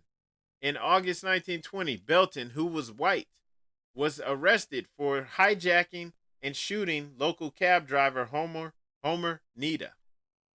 And they're looking at this like, wait, hold up. If they gonna lynch this white dude, you know what's coming for us. And so the local leaders were looking at this. Before this case came to trial, a white mob stormed the courthouse, captured Belton, took him to the countryside area where Nita was murdered, and lynched him. News of this lynching had black Tulsans like businessman A.J. Smitherman wonder, what about the next time that an African American was charged with a serious crime in Tulsa, particularly if it involved a white victim? What would happen then, right? So they didn't want it. They didn't want any of their people to fall victim to mob violence, and so they recommended that black Tulsans, from World War I veterans to businessmen to common laborers, all consider using armed resistance as a self-defense tactic, just like the white folks do. They're mob violence. And so this really pissed the white folks off. And so just sharing that, just want to kind of put things in the proper perspective. Let it be known also that these weren't just some, random events. This wasn't caused because some dude maybe bumped into a white woman on the elevator and she yelled and he took off because he already know they about to try to lynch you, right? That's what they do. They instigate things and make it worse than it actually is, right? But hey, these were organized efforts that took place all over the place. But getting back to this, now when this incident happened on the elevator and they're trying to take the guy to trial to the courthouse, you had about 100 armed blacks came to the courthouse to aid the sheriff. He turned them away both times. Said everything's under control. Plus, they worried about the sight of former black military vets in uniform and blacks carrying arms and breaking Tulsa's race etiquette. Because remember, you're supposed to put your eye, look down to the ground when you see a white man. So, the white mob of around 2,000 who had gathered near the courthouse were prepared for a race war. They were armed and ready. The whites who did not already have a gun and ammunition raided downtown sporting goods stores, hardware stores, and pawn shops with shouts of "bring the rope" and "get the N-word." So now they just come to lynch and to murder any African American that they come across, right? Black people. So Oklahoma State officials 10:14 p.m. got word of the impending riot in Tulsa. Yet it would be 4 hours around 2:15 a.m. before the governor James B.A. Robertson authorized state troops to go to the city. Remember, the troops got there though; they just helped. They helped with the killing of the people, and they helped to put them in, to torture them in internment camps, right? Um, the guy who had bumped into the white girl on the elevator, his name was Roland. His champions fought with the mob to get back to Greenwood. Teachers and ministers prayed and hoped for the violence to pass. About 40 blacks did not wait and fled to the Northeast County. They were the fortunate ones. At 11 p.m., Tulsa's all-white National Guard was mobilized for riot control with the intent of putting down what they interpreted as a black uprising. They stopped and arrested all black male Tulsans, processing them at Conventional Hall and then placing them under the protection of their internment camps. The 75-man Tulsa police force deputized white mob members ranging from 10-year-old boys to adults, authorizing them to imprison blacks and occupy Greenwood. They like, look, man, the little boys, everyone, get them guns. Yo, we all getting out here. Everybody's guilty. Everybody's a part of it. Between midnight and 1:30 a.m. on June 1st, the first fires were set to burn Greenwood. Nonetheless, most of the anti-black violence seemed to be slowing down, prompting many local blacks to believe by 2 a.m. that their nightmare had ended. Little did they know that the setback of darkness only made the mob angrier. Stocked by false rumors, meetings were taking place throughout the night. All over white Tulsa, these rumors included claims of 500 armed blacks coming to Tulsa by train from Muskogee to aid the uprising, right? Or they, making up stories talking about one of them killed a white woman. It just made the mob angrier. Last thing you want to deal with is an angry white person, right? This massacre proceeded with the military-like precision. At 5 a.m. on June 1st, an unusual whistle/siren sounded, setting off 3 clusters of now thousands of whites who invaded Greenwood from 3 strategic railroad passenger stations near the edge of the community, and for the first time in U.S. history by plane. So they had alarm sirens that went off, and then they went out in waves to attack and to set fire and also to bomb by plane. For a good period in the morning, African Americans such as John Wesley Williams and Peg Leg Taylor were able to fight off this onslaught from areas like Sunset Hill. These are battles. This is war. They were at the newly built Mount Zion Baptist Church, but they were ultimately surrounded, smoked out, and pummeled into dropping their arms. As for blacks who decided to flee north, most were tracked down by planes and contained by gunfire and dynamite. Some blacks were able to survive when sympathetic whites and Mexican immigrants opened their homes to them. Others hid when and where they could. 5-year-old George Monroe and his older siblings survived after sister Lottie prevented him from crying by covering his mouth while mob members searched their homes. Other black residents imprisoned by mob members were terrorized by being forced to dance while rioters shot at the heels of their feet. In one instance, a black resident was dragged around town by automobile with a noose around his neck. In one of the most heinous acts of wanton violence, mob members tracked down the nationally famous black surgeon, Dr. A.C. Jackson. After surrendering to mob members who promised he would be protected, the surgeon was murdered in cold blood. They just wanted to kill and they were jealous and hateful. While death figures will never be completely determined with accuracy, at least 300 black people died in this 18-hour effort to destroy an American community of upstanding, hardworking people. Hundreds more were injured, and more than 1,000 black-owned homes and businesses were destroyed. Those numbers are always all over the place. Remember, they had mass graves. The massacre ended by June 1st at noon when Governor Robertson placed the city under martial law. He waited. He made sure that all the damage had been done. By this point, he had sent 109 white state troopers to control the violence even though they had been present in the city since 7:30 a.m. And look at this. Remember, they deputized little 10-year-old boys, all the white men and boys. The Tulsa riot made front page news across the United States. Meeting on June 25th in 1921, the Tulsa County Grand Jury blamed the blacks for inciting the riot. They stated the assembly was quiet until the arrival of armed Negroes.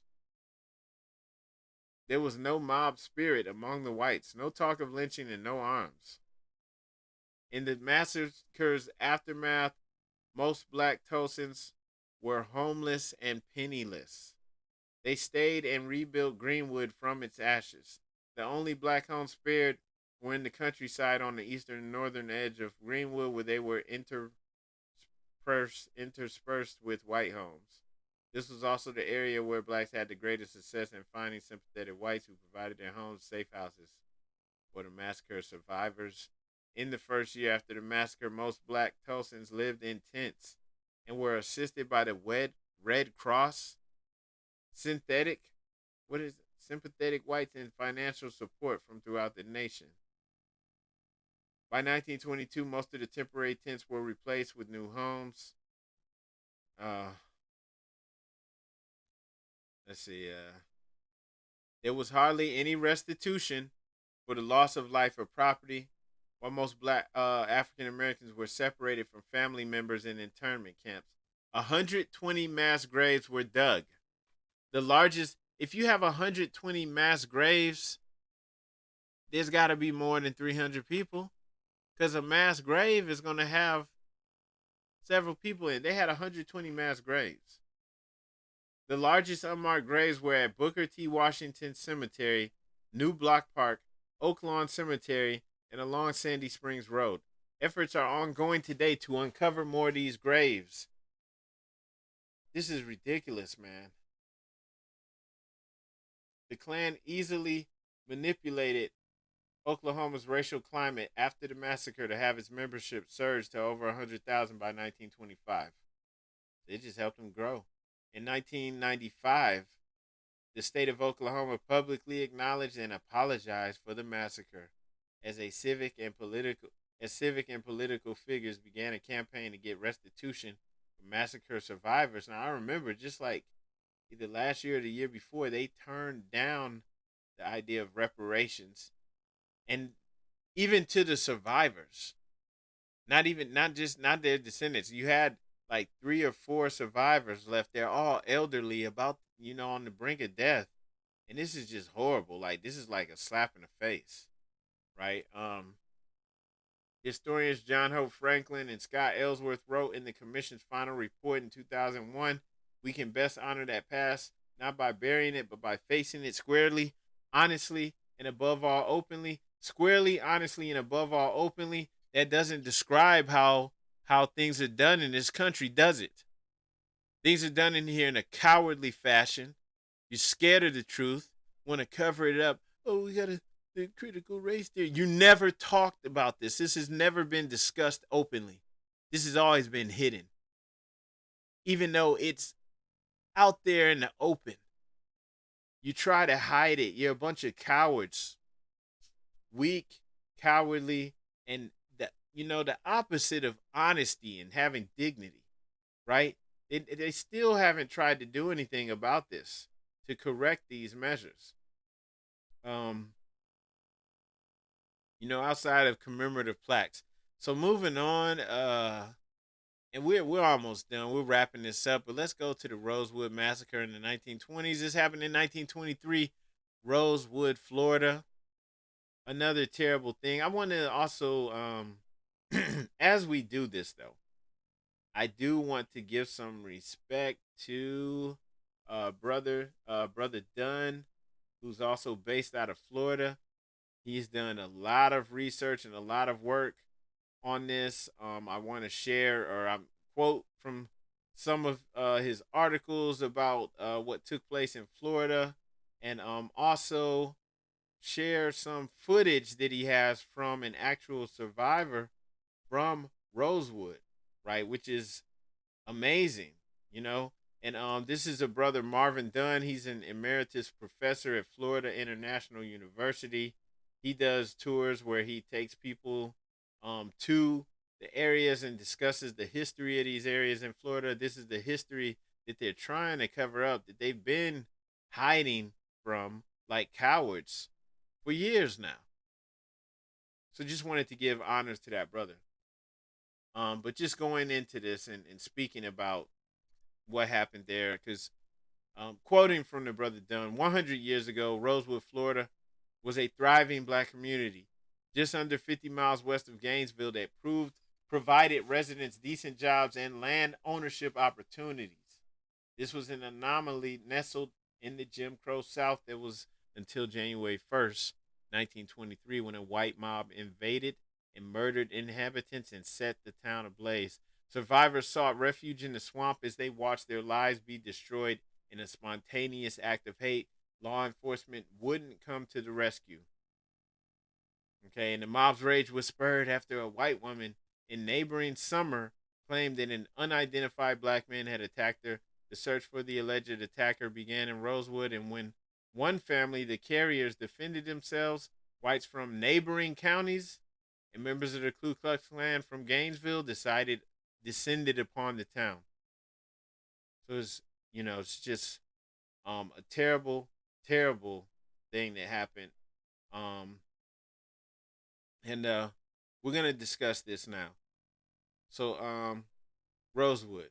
Let's talk about Rosewood. You can see this newspaper article up here. This is actually from January 1923. But speaking about Rosewood, Florida, this was in Levy County, Florida. Was established in 1845. Um, Rosewood was named Rosewood because of the valuable rosewood trees, which had been harvested to near extinction. The industry drew many blacks to the area, many of whom migrated from South Carolina, including the Goins family, which became the most successful black family in Rosewood. Um, we have a survivor's account on here too. Her name is Roby Morton, who was 8 years old at the time of the massacre. 8 years old. And she remembered Rosewood before it all happened. And in that discussion, she gave insight into the Rosewood community. So this is an eyewitness account. And she was just describing the community before the attack by the mobs.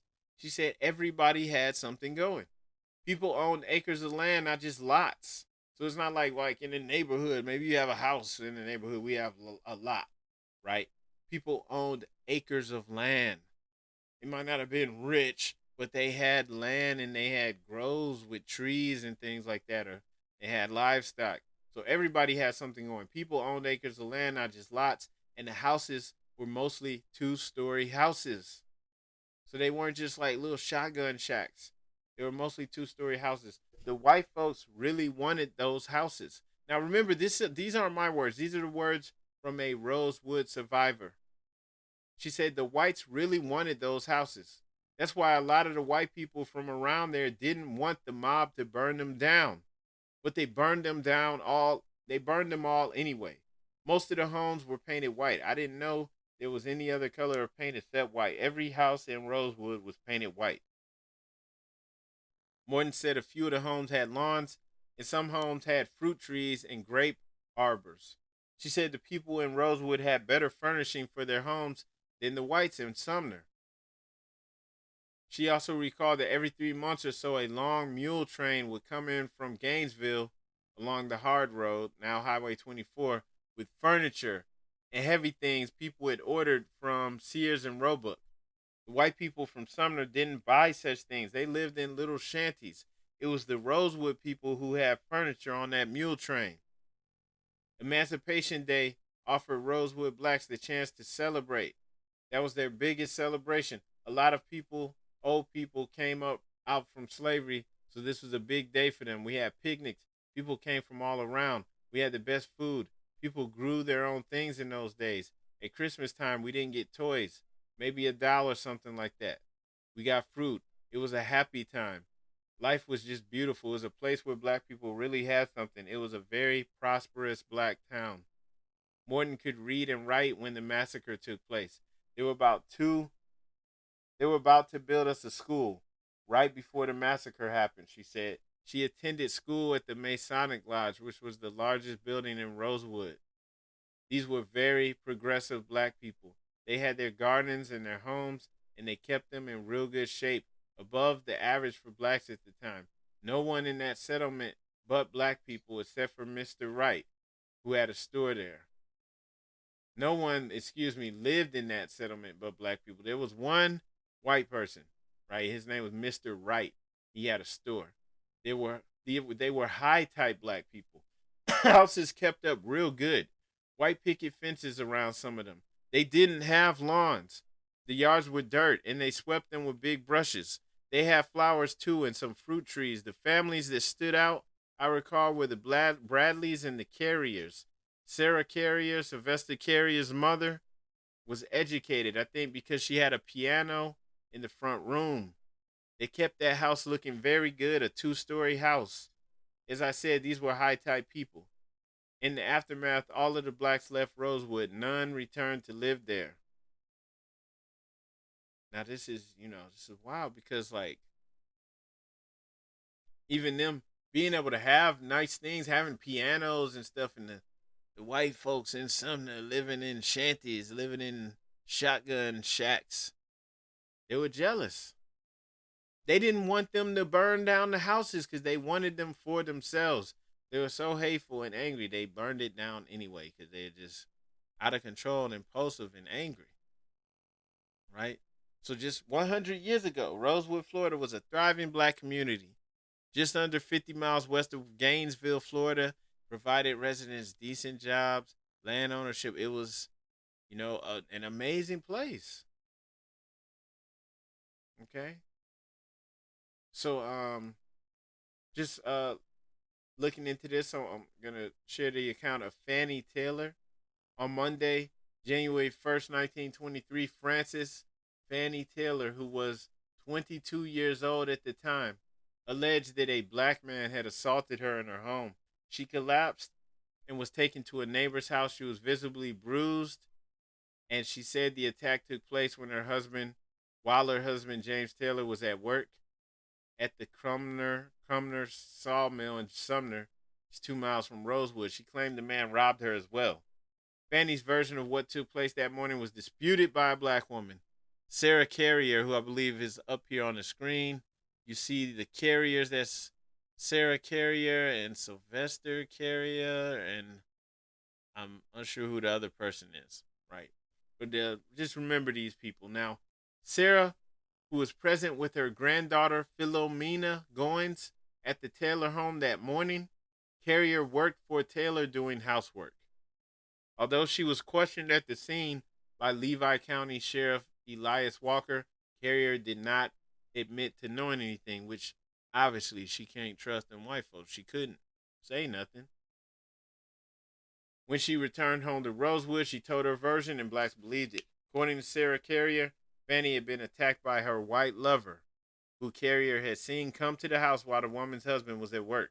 Carrier indicated that some sort of confrontation developed between Fannie and her lover, which resulted in her injuries, for which Fannie needed an explanation. So she instigated some little story. Oh, a black man attacked me. It was a Negro. That's what she would have said back then. Then about the attack, the sheriff was notified that an escaped convict named Jesse Hunter was in the area, and suspicion first fell upon this man. So they just blaming it on some random black man. A group of white men, mostly from Sumner, and workers from the sawmill organized themselves to search for the alleged assailant, possibly Hunter. Now remember, this was a made-up story. The woman just made it up. It didn't happen. They just needed an excuse in their minds to form their lynch mob so they could go in and start killing people and then take down the whole community. This is a planned attack. The sheriff obtained bloodhounds later that day, and the dogs took the scent from Taylor's house and led the search toward Rosewood. The dogs led the search party to the home of Aaron Carrier, a black man who, under duress and torture, implicated another black man, Sam Carter, in the incident. At this juncture, the sheriff intervened to get Carrier away from the angry white men. He had driven him to Bronson, the county seat, for safekeeping. The search party went to Sam Carter's house. They now suspected that Carter may have used his wagon to assist the fugitive to escape. In an effort to force him to reveal what he knew, Carter was seized and strung up in a tree. Ernest Parham, a 19-year-old white man who lived in Sumner and worked for the general store, years later reported that the store owner instructed him to tell people that the store had sold out of ammunition. The store owner hid his stock of ammunition to keep it from the growing crowd of white men who were converging on Sumner. Parham said later that after he closed the store, he noticed a police car, usually driven by the sheriff, Clarence Williams, parked outside. Williams had left his car and walked to Rosewood, which was 2 miles away. Parham said he drove the deputy's car to Rosewood, taking the back road. He said he found Williams near Rosewood and heard a noise coming from a crowd down the road. This was the attack on Sam Carter. Parham said he left the deputy and walked down the road to the crowd where they were gathering around Carter. He saw that a group of men had strung Carter up in a tree in an effort to force him to reveal information about the fugitive.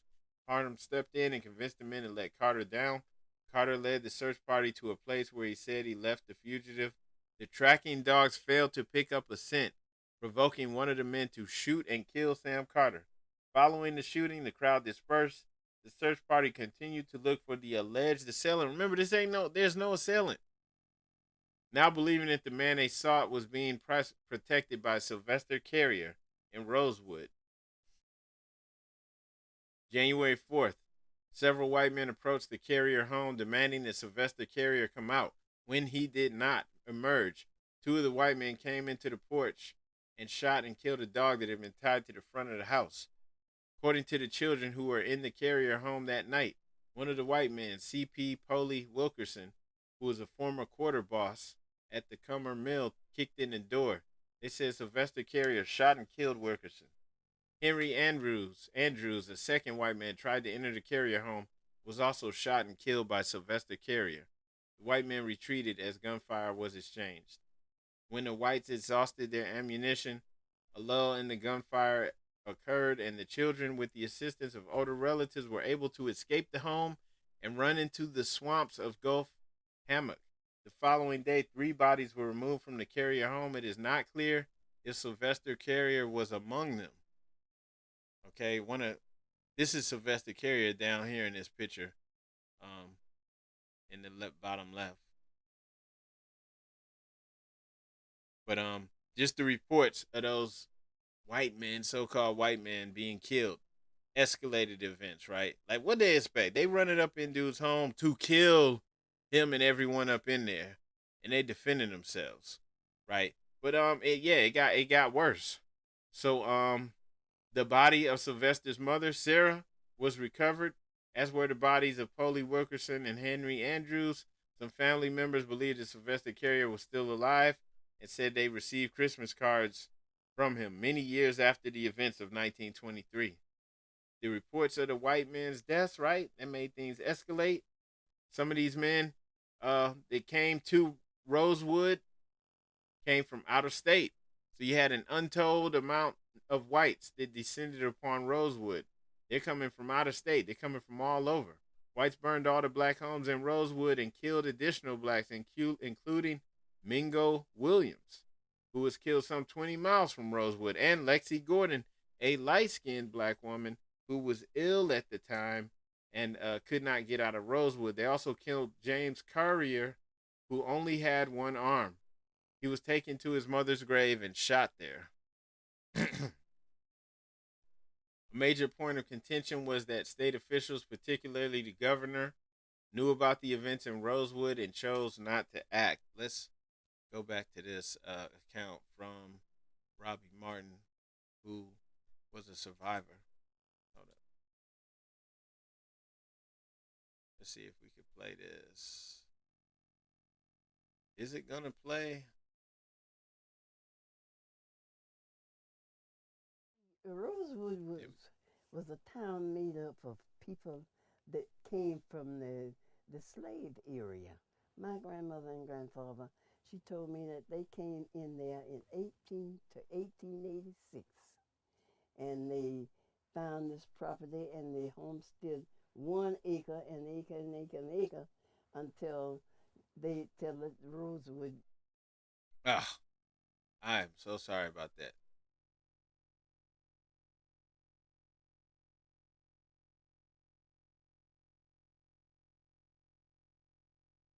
Rosewood was a town made up of people that came from the slave area.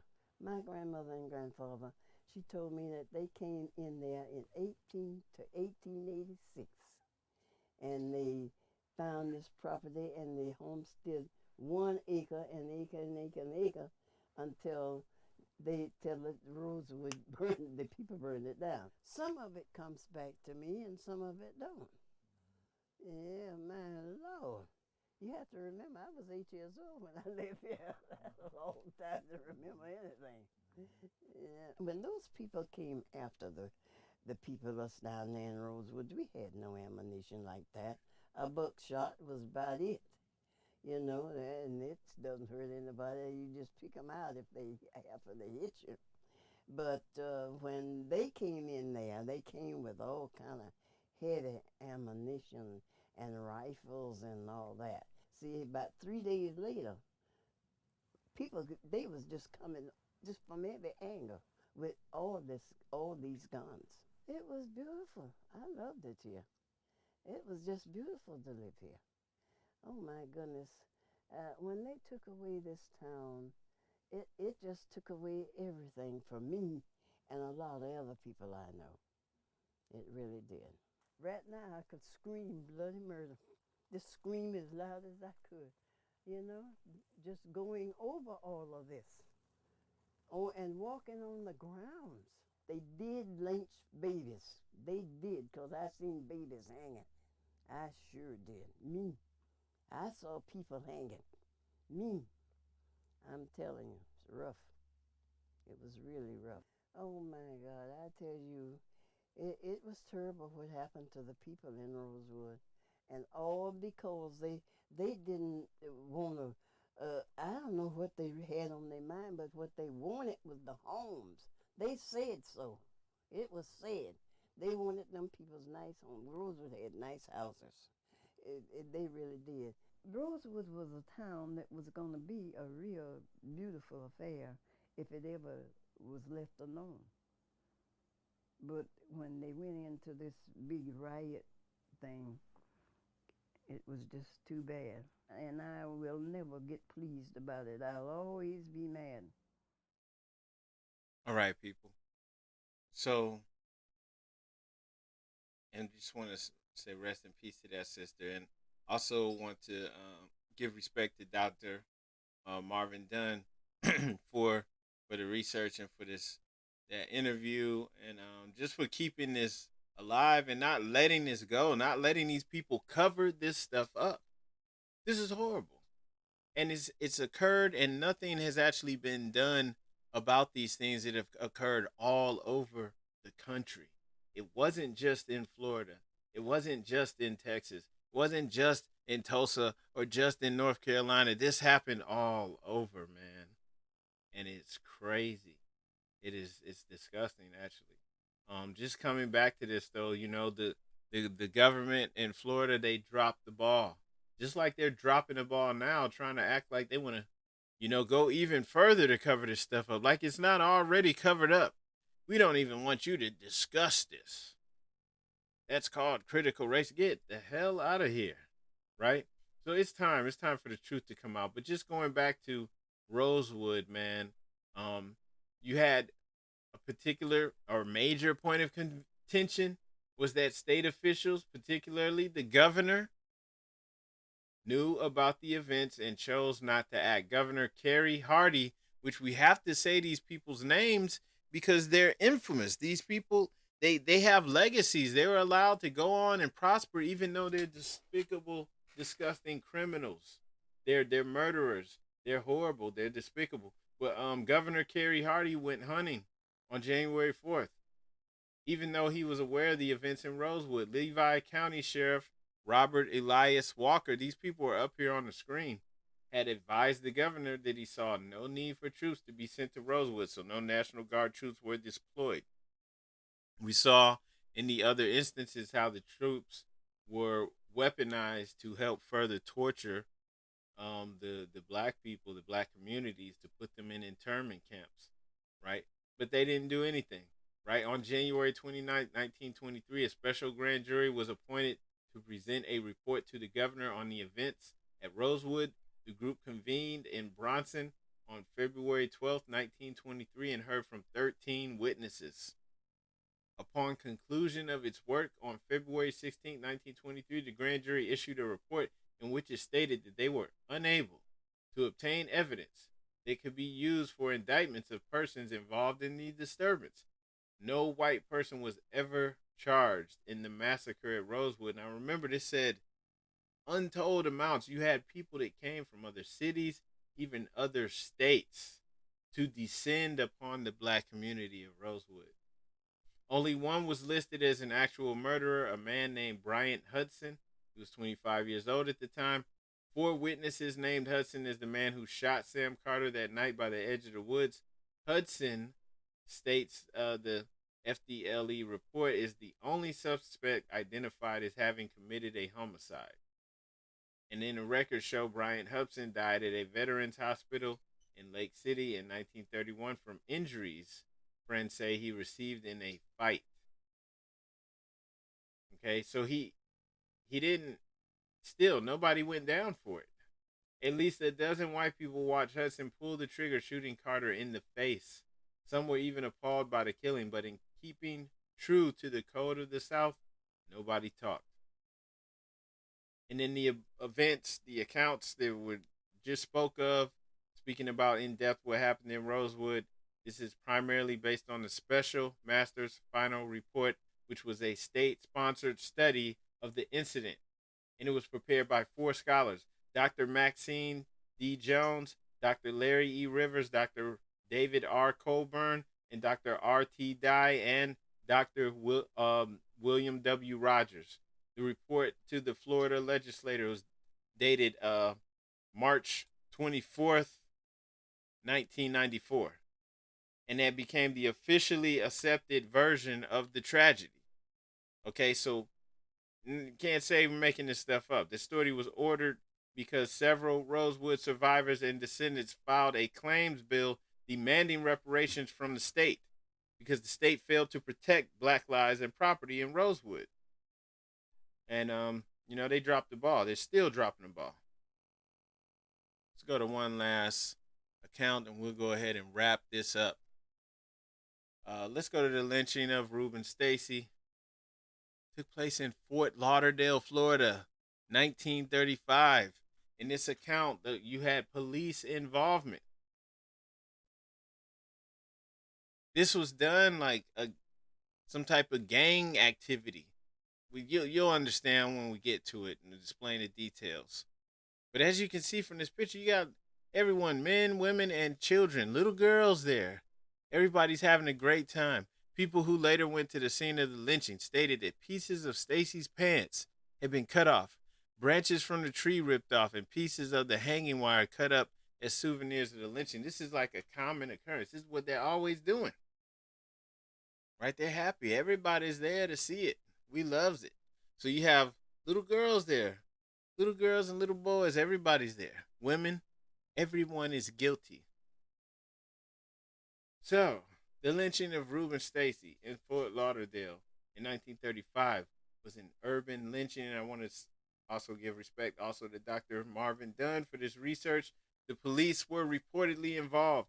Like so many other lynchings, the murder was propelled by sexual outrage. Reuben Stacy, who was 37, worked in Broward County as a field hand.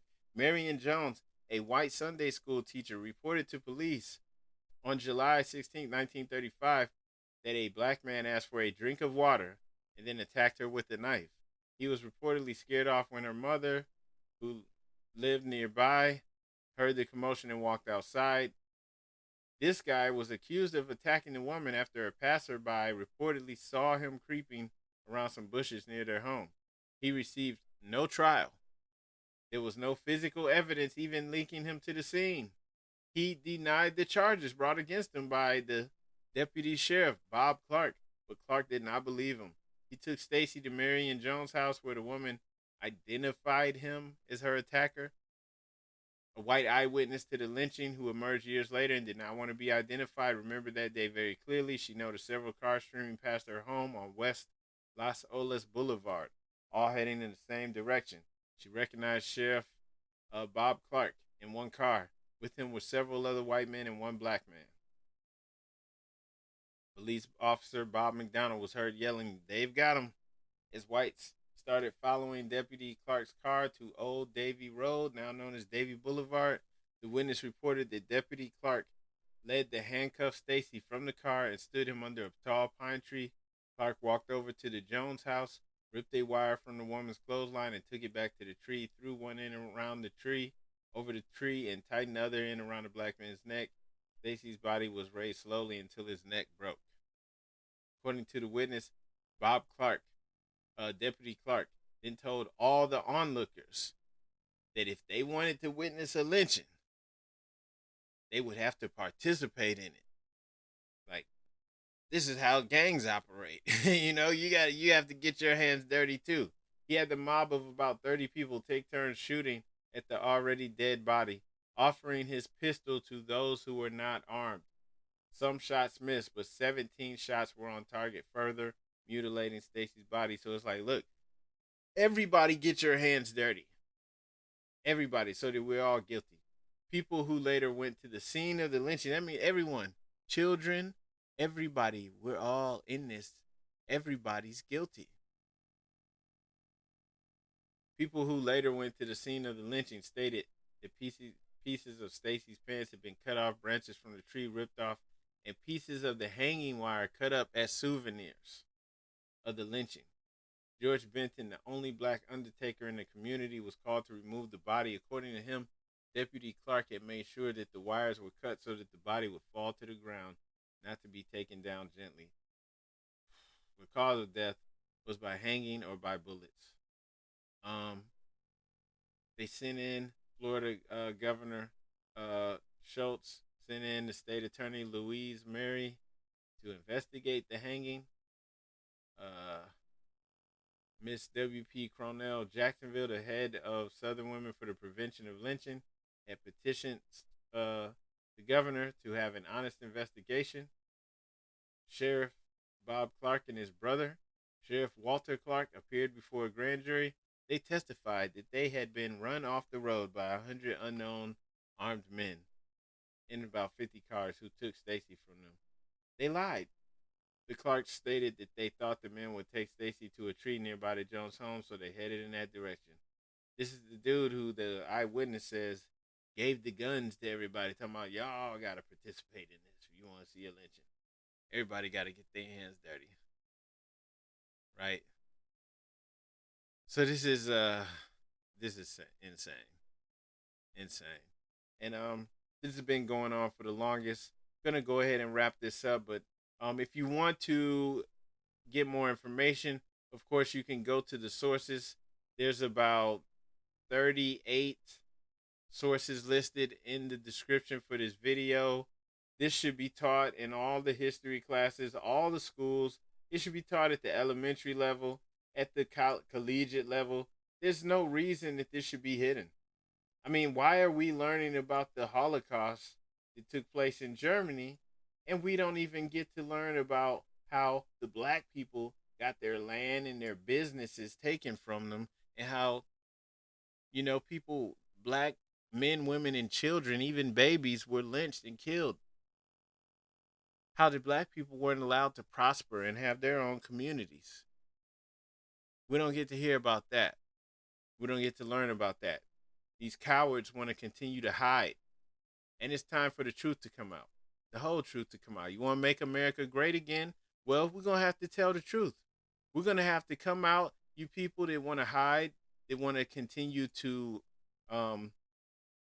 lie, to hold everyone back. Because when you hide the truth, when you hide the history, you're not just holding back us or keeping us from knowing. No, you're holding everyone back. So the people who want to continue to hide, it's time to out them all. All right, everyone's guilty. Everyone had their hands in the pot, whether they were actively participating in these massacres or they were looking the other way. Because as we can see, no one has ever gone down for these crimes. No one put pressure on them to make sure that these people were prosecuted. And also that the injured party got compensation for what they suffered. So it's time to do something about it. Special thanks to the author of the book, A History of Florida Through Black Eyes, Dr. Marvin Dunn, Emeritus Professor at Florida International University, and all sources listed in the video description. I want to say thank you to everyone who has participated in this by doing the great work. I want to ask everyone to like and share this presentation. It is time, people. It's time to move on, to move forward, and to do so in prosperity, and to truly move forward in love, and to be successful. We have to tell the truth. We can't continue to hide behind lies. And on that note, let's go ahead and get up out of here. Make sure to check out this Moors in America video from the brother Sean Bay, aka Sean Bands, out of Columbus, Ohio. We love you all. Make sure to hit like and share as well. Peace. Hope you enjoyed this broadcast.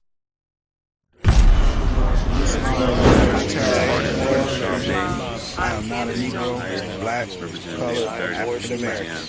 I'm a Moorish American. Peace.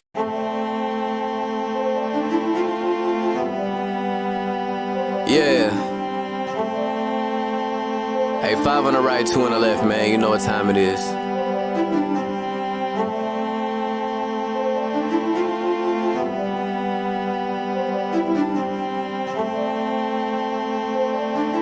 Yo.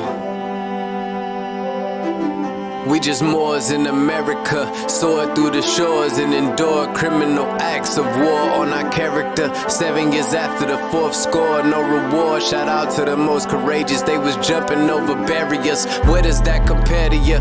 We come from a place where you scared to visit our area. We come from a place where it's scary for good Samaritans. Heavy luggage we carrying, babies having babies. It's crazy being American. Praise the one and only Allah, there's no comparison. La ilaha illa Allah, body and buried gin. Laughing at you clowns like ha-ha, dodging the Nephilim. Conquer lower self with the high, follow your regimen. Way before they came we were gods and now we specimen. Tried to take the light from our eyes, thank God for Edison. Then they put the wool on our eyes, it's so embarrassing. Now we travel frequently, we should invest in Sheraton. All of us got gold on our bodies whenever we stepping in. Screaming Ramadan, Mubarak, training the flesh again. Wishing we could move as a unit just like the Mexicans. Dodging all the foods with estrogen, synthetic medicines. All sin isn't devilish. Sometimes the decisions that you make come for a better gift. Sometimes when you sin is to relate to all your brethren. Heavenly gates all in our face, we the champions. We live in the sky, we see the angels on the chariots. Waiting on the $20 bill, face a Harriet. I bet you I'ma carry it. I'm in love with music to the point I wanna marry it. But my love for people is greater, so I write messages. Largest spending power, but we still sit at a deficit. Living amongst prejudice, even at our residence. Moors in America, flourishing, excellent. Let's buy up some neighborhoods and groom our own president. Yeah. And I come to you today with all intentions of spreading love, truth, peace, freedom, and justice.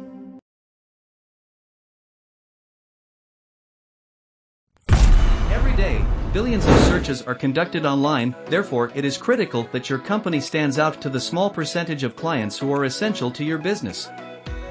Our team of local digital marketing consultants and SEO experts is eager to help your company achieve its goals through a consultative approach, top Google rankings, and collaboration with industry experts. Here at Adept Marketing Solutions, we stand for integrity, dedication, ingenuity, and results. We know how to navigate the ever-changing digital landscape and what brands must do to succeed. Visit our website to see what we can do to help you reach your goals.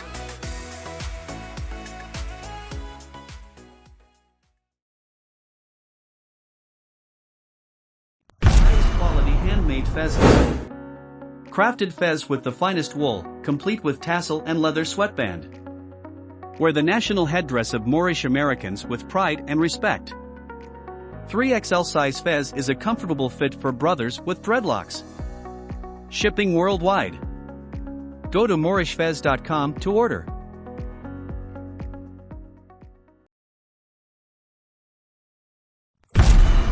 Don't let your history start at slavery. Join with Moorish Science Temple, a lawfully chartered Islamic organization, and proclaim your nationality while helping us uplift fallen humanity. Founded by American prophet Noble Drew Ali and consistently promoted plans for the betterment of humankind. We are located in Columbus, Ohio. Visit our website www.moorishamericans.com and follow us on social media. We hold live meetings on Zoom every Friday and Sunday at 7 p.m. Eastern Standard Time. Give us a call at 614-407-4394 if you would like to join or send donations to help us uplift fallen humanity.